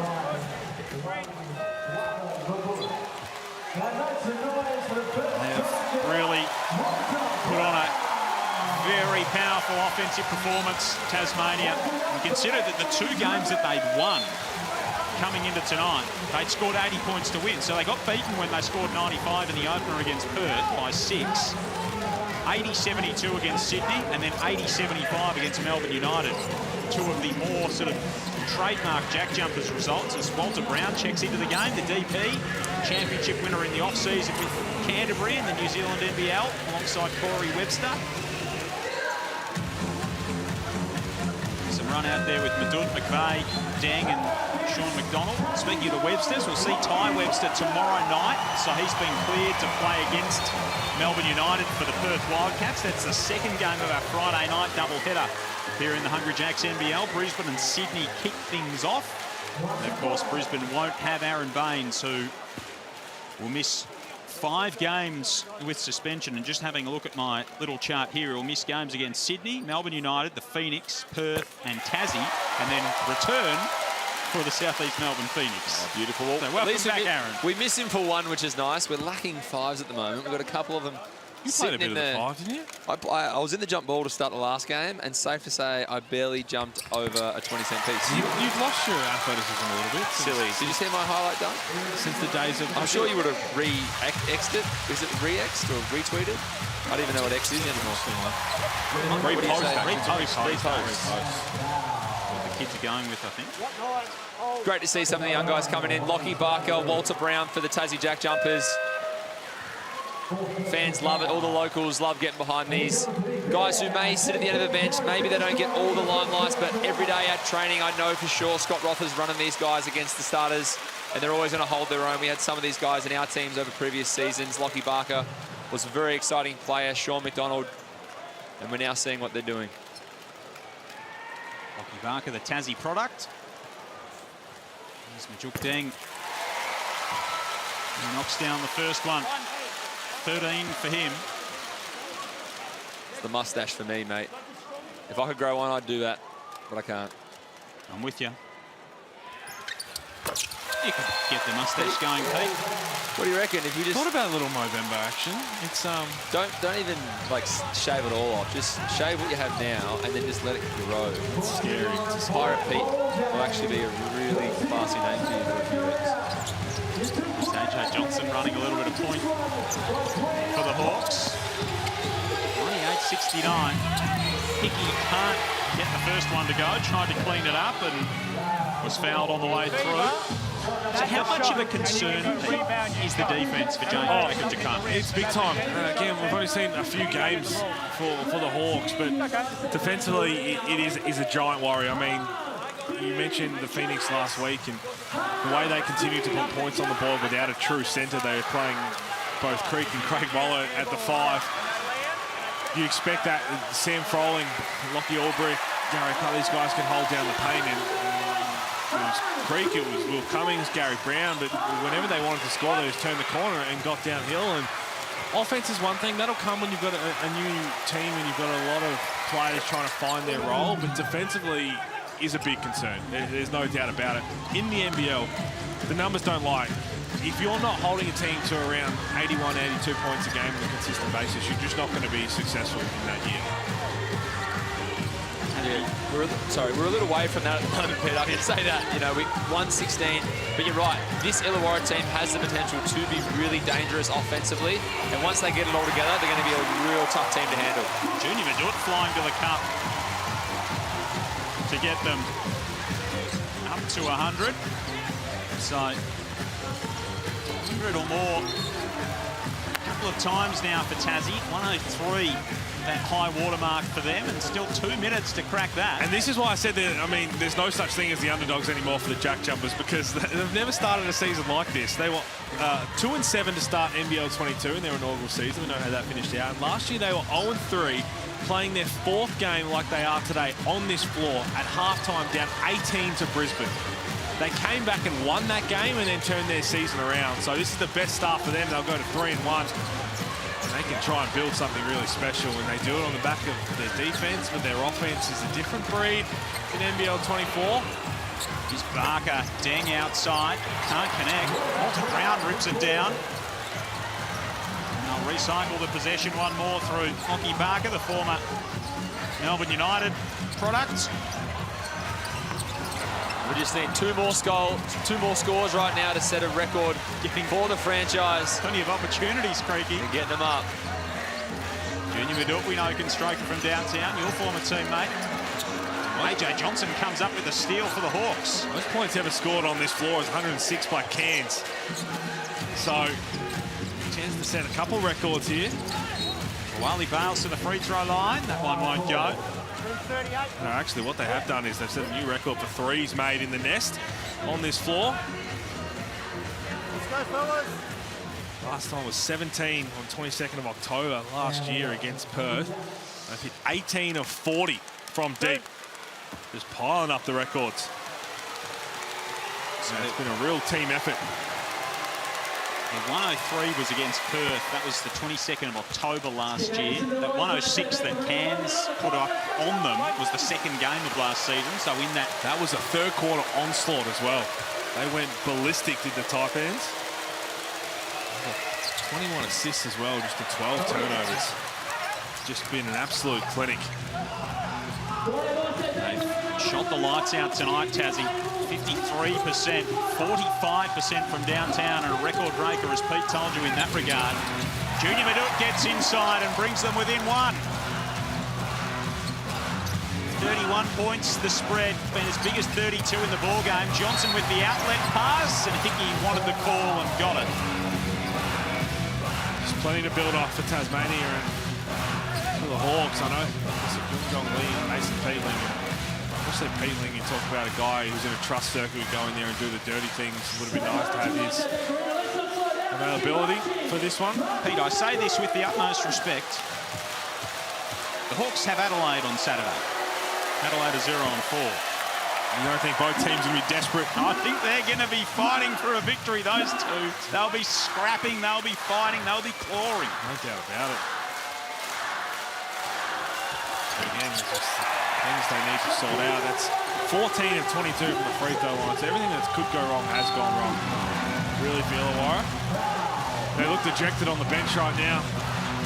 Haven't been in this game since early in the second quarter. But it's still early in the season. Have a look. And there's obviously nothing to be having any other reaction but this. And as I said, the positive is that it is still early in the season. There's plenty of time to turn things around. It's got to start with their defense, and the rotations are going to have to be sorted out. They played 9 guys in the first, I think, 6.5 minutes in the first quarter. It's hard to kind of get continuity as a player into a rhythm when you're constantly coming in and out. But there is a lot of talent on there. I was super high on the way they recruited in the offseason. I think they've got a heck of a lot of talent. It's just about trying to pull it all together. So equal high watermark for the JackJumpers in their history now with 103. And an equal game high lead at 32 with 30 seconds remaining. You'd almost say the pace tonight, we talked about it being a little slower pace for Tassie, but they've really turned it around. They play this up-tempo style, and yes, some of that's come from the Hawks, but this brand of basketball is a little different, JackJumpers, than we saw in previous seasons. Maybe this is something we've got to look out for. Maybe they're going to turn around and be a little more like Sydney and be up and down. Madut for the Jackies record. That won't go. They might not get another look at it from here, but it has been a dominant performance from Tassie on their home floor. A thumping of the Illawarra Hawks from the JackJumpers, who had some real bite tonight to kick off round 3. They dominate the Hawks by 30 with the buzzer beater counting 103 to 73. And Illawarra's road woes continues. They've lost 15 of 16 away from home and 4 in a row to the JackJumpers now. The head-to-head ledger between these two teams sits at 6-1 the way of Tassie, and that man is very happy with what he's seen. We don't often see a clinic put on like that for an entire 40 minutes, and from the moment that ball tipped up, Tassie had their way and got whatever they wanted. Got to their spots. It was a great team effort. Their superstars did their thing. The bench did their thing. And it is so important to start well when you play in the nest in front of those fans. If you let the fans get involved, the players feed off that. Scott Roth feeds off that. And it's so hard to try and stem that energy when they're up and rolling. And if you take a lot of quick shots and a lot of bad shots when you're down early, Creaky, as we saw, you're digging yourself a hole. It's like quicksand, and all of a sudden you've sunk. And that was the difference. Tassie really moved the ball tonight. The extra pass was made. They found the open shooters. Yes, some of them were quick, but it was the ball movement that got them there. Illawarra, on the other hand, struggled to move the ball. Some early shots with no passes into the offense, but that was the story of the night. JackJumpers just far too good, 103 to 73. How many times did we say the word execution throughout the evening? Well, again, you look at the poor shots, the shot selection on the Hawks when they were struggling or absolutely needed to get a bucket. They didn't have the right execution, whereas Tasmania, every single time down the floor, executed perfectly. It was just a tale of 2 different teams or 2 different points in their identity as what they want to create. Yeah, the JackJumpers are absolutely ready to go in this young season. Derek Rucker proclaimed them as the team to beat earlier in the week, and gee, they've shown no signs of proving that statement wrong. And for the Illawarra Hawks, well, they've still got some work to do. They're past 3 against Tassie. They've lost by 27, by 3, by 24 coming into tonight, and now a loss by 30 here in Hobart to start round 3. They'll be back in action, the Hawks, against Adelaide on Saturday afternoon, and Tassie will also be in action against Mitch Creek's Southeast Melbourne Phoenix on Saturday night at John Cain Arena. So another tough task for the JackJumpers as they come to Melbourne. Kelsey Brown has been sidelined for us throughout the contest, and she is with our Foot Locker player of the game in Milton Doyle. I just said to Milton, I'm getting used to this. I think this is 3 in a row for you. What's it like playing in front of a home crowd like this that's so passionate? It's great. Just all the energy we feel it on the court. It helps us defensively and offensively, especially when we're making shots. Your bench unit was super important for you tonight. What do they bring to the success of the team? I think they're everything for our team. We have a bunch of guys that come off the bench, do their job, and it's no let up. It's like the starting 5, so it's great. What are you most happy about with the brand that you're playing at the moment? We're winning.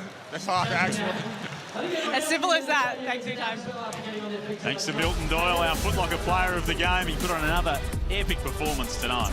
Oh, he's absolutely a leading MVP contender right now, but just so fun to watch. It's hard to find a player of his level, you talk about a superstar level, who always looks so in control. He's never sped up, he always makes the right decision, and he's that one player that every team would want to have, and I love when he gets up and about. And didn't look like he got out of first gear tonight, to be honest. That's just how scary he can be.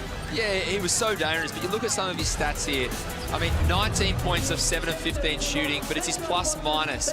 Plus 26, led everyone on court tonight, and that's how efficient he is. He makes the team better, and you can see in the execution tonight, he was just so simple in his choices, and it made life easy for everyone else on that team. His decision-making was absolutely outstanding. Another who lit it up was Jordan Crawford, who's alongside Kelsey. 3 in a row, 3 wins in a row. You must be happy with that one. Yeah, of course. First of all, to God be the glory. Yeah, 3 wins in a row is huge in this league, you know, so we just got to keep going. Jordan Crawford, I think, is becoming a fan favorite here in Tassie. Is that something that's making you happy as well? Yeah, I just try to bring enjoyment and let everybody know that I love my job. Love that. Thanks for your time. All right, thank you. He's a character, Creaky, your former teammate. He's a legend. You know, you speak to him, you see him around. He's such a lovable character. Obviously, as a teammate, we spoke about it before. He's a selfless individual. He moves the ball. He can ISO go one-on-one. He's been hitting the 3-ball now, which makes him even more dangerous.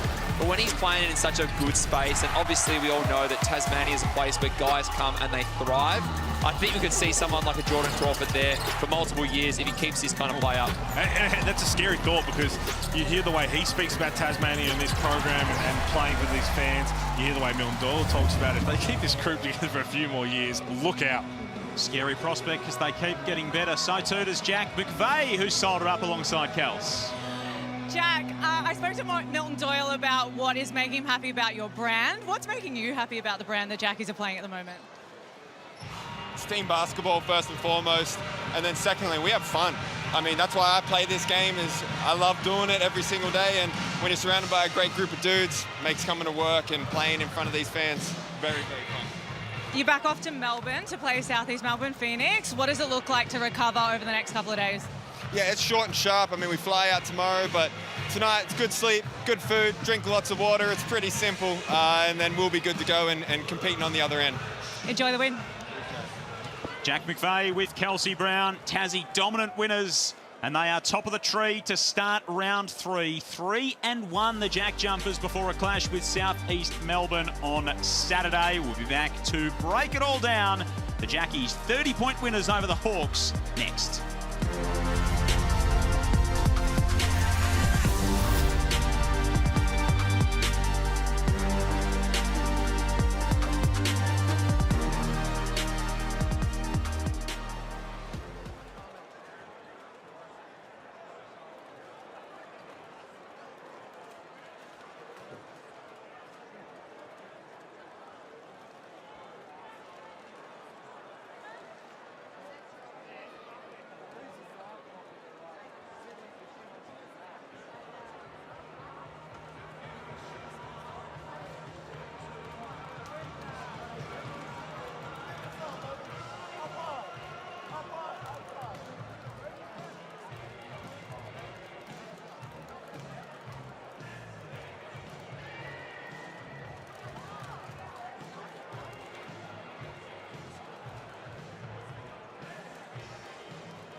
was all the JackJumpers in Hobart. 30-point winners over Illawarra. Milton Doyle leading the way.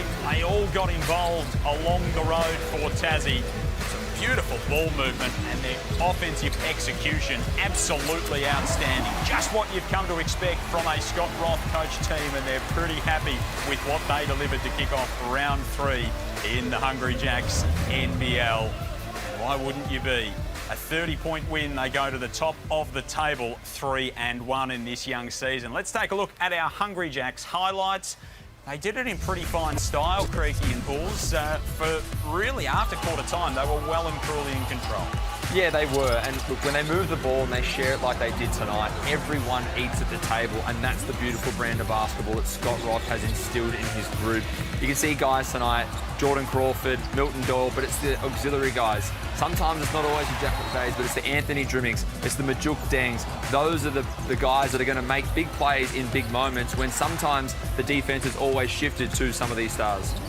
What impressed me the most, I mean, we're talking about how deep they are and the way they play, is the fact they sustained it for 40 minutes. It is incredibly hard to be up 25, 30 points early in the game, I'm talking the second quarter, and play the exact same brand of basketball for the second half. Anytime you get that kind of lead where you know the game's over, normally teams kind of take their foot off the gas, it gets a little scrappy, they play down to the level of the opposition who are currently playing poorly.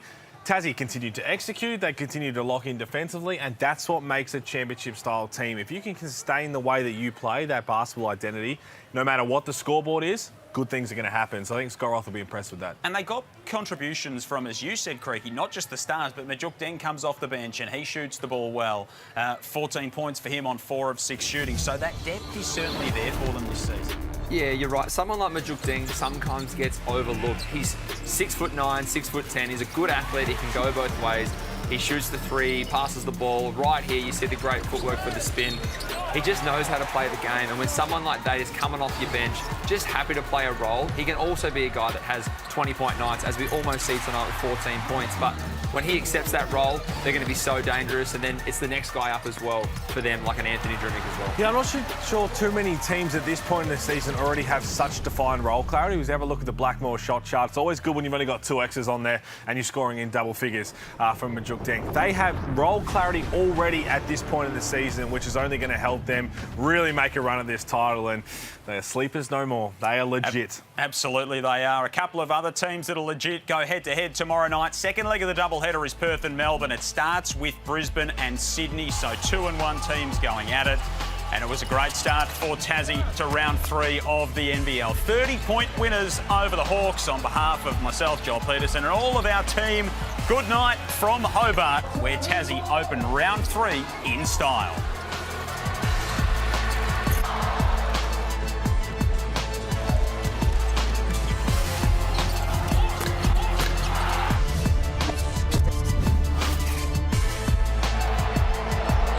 This program is brought to you by Hungry Jacks and Bunnings Warehouse.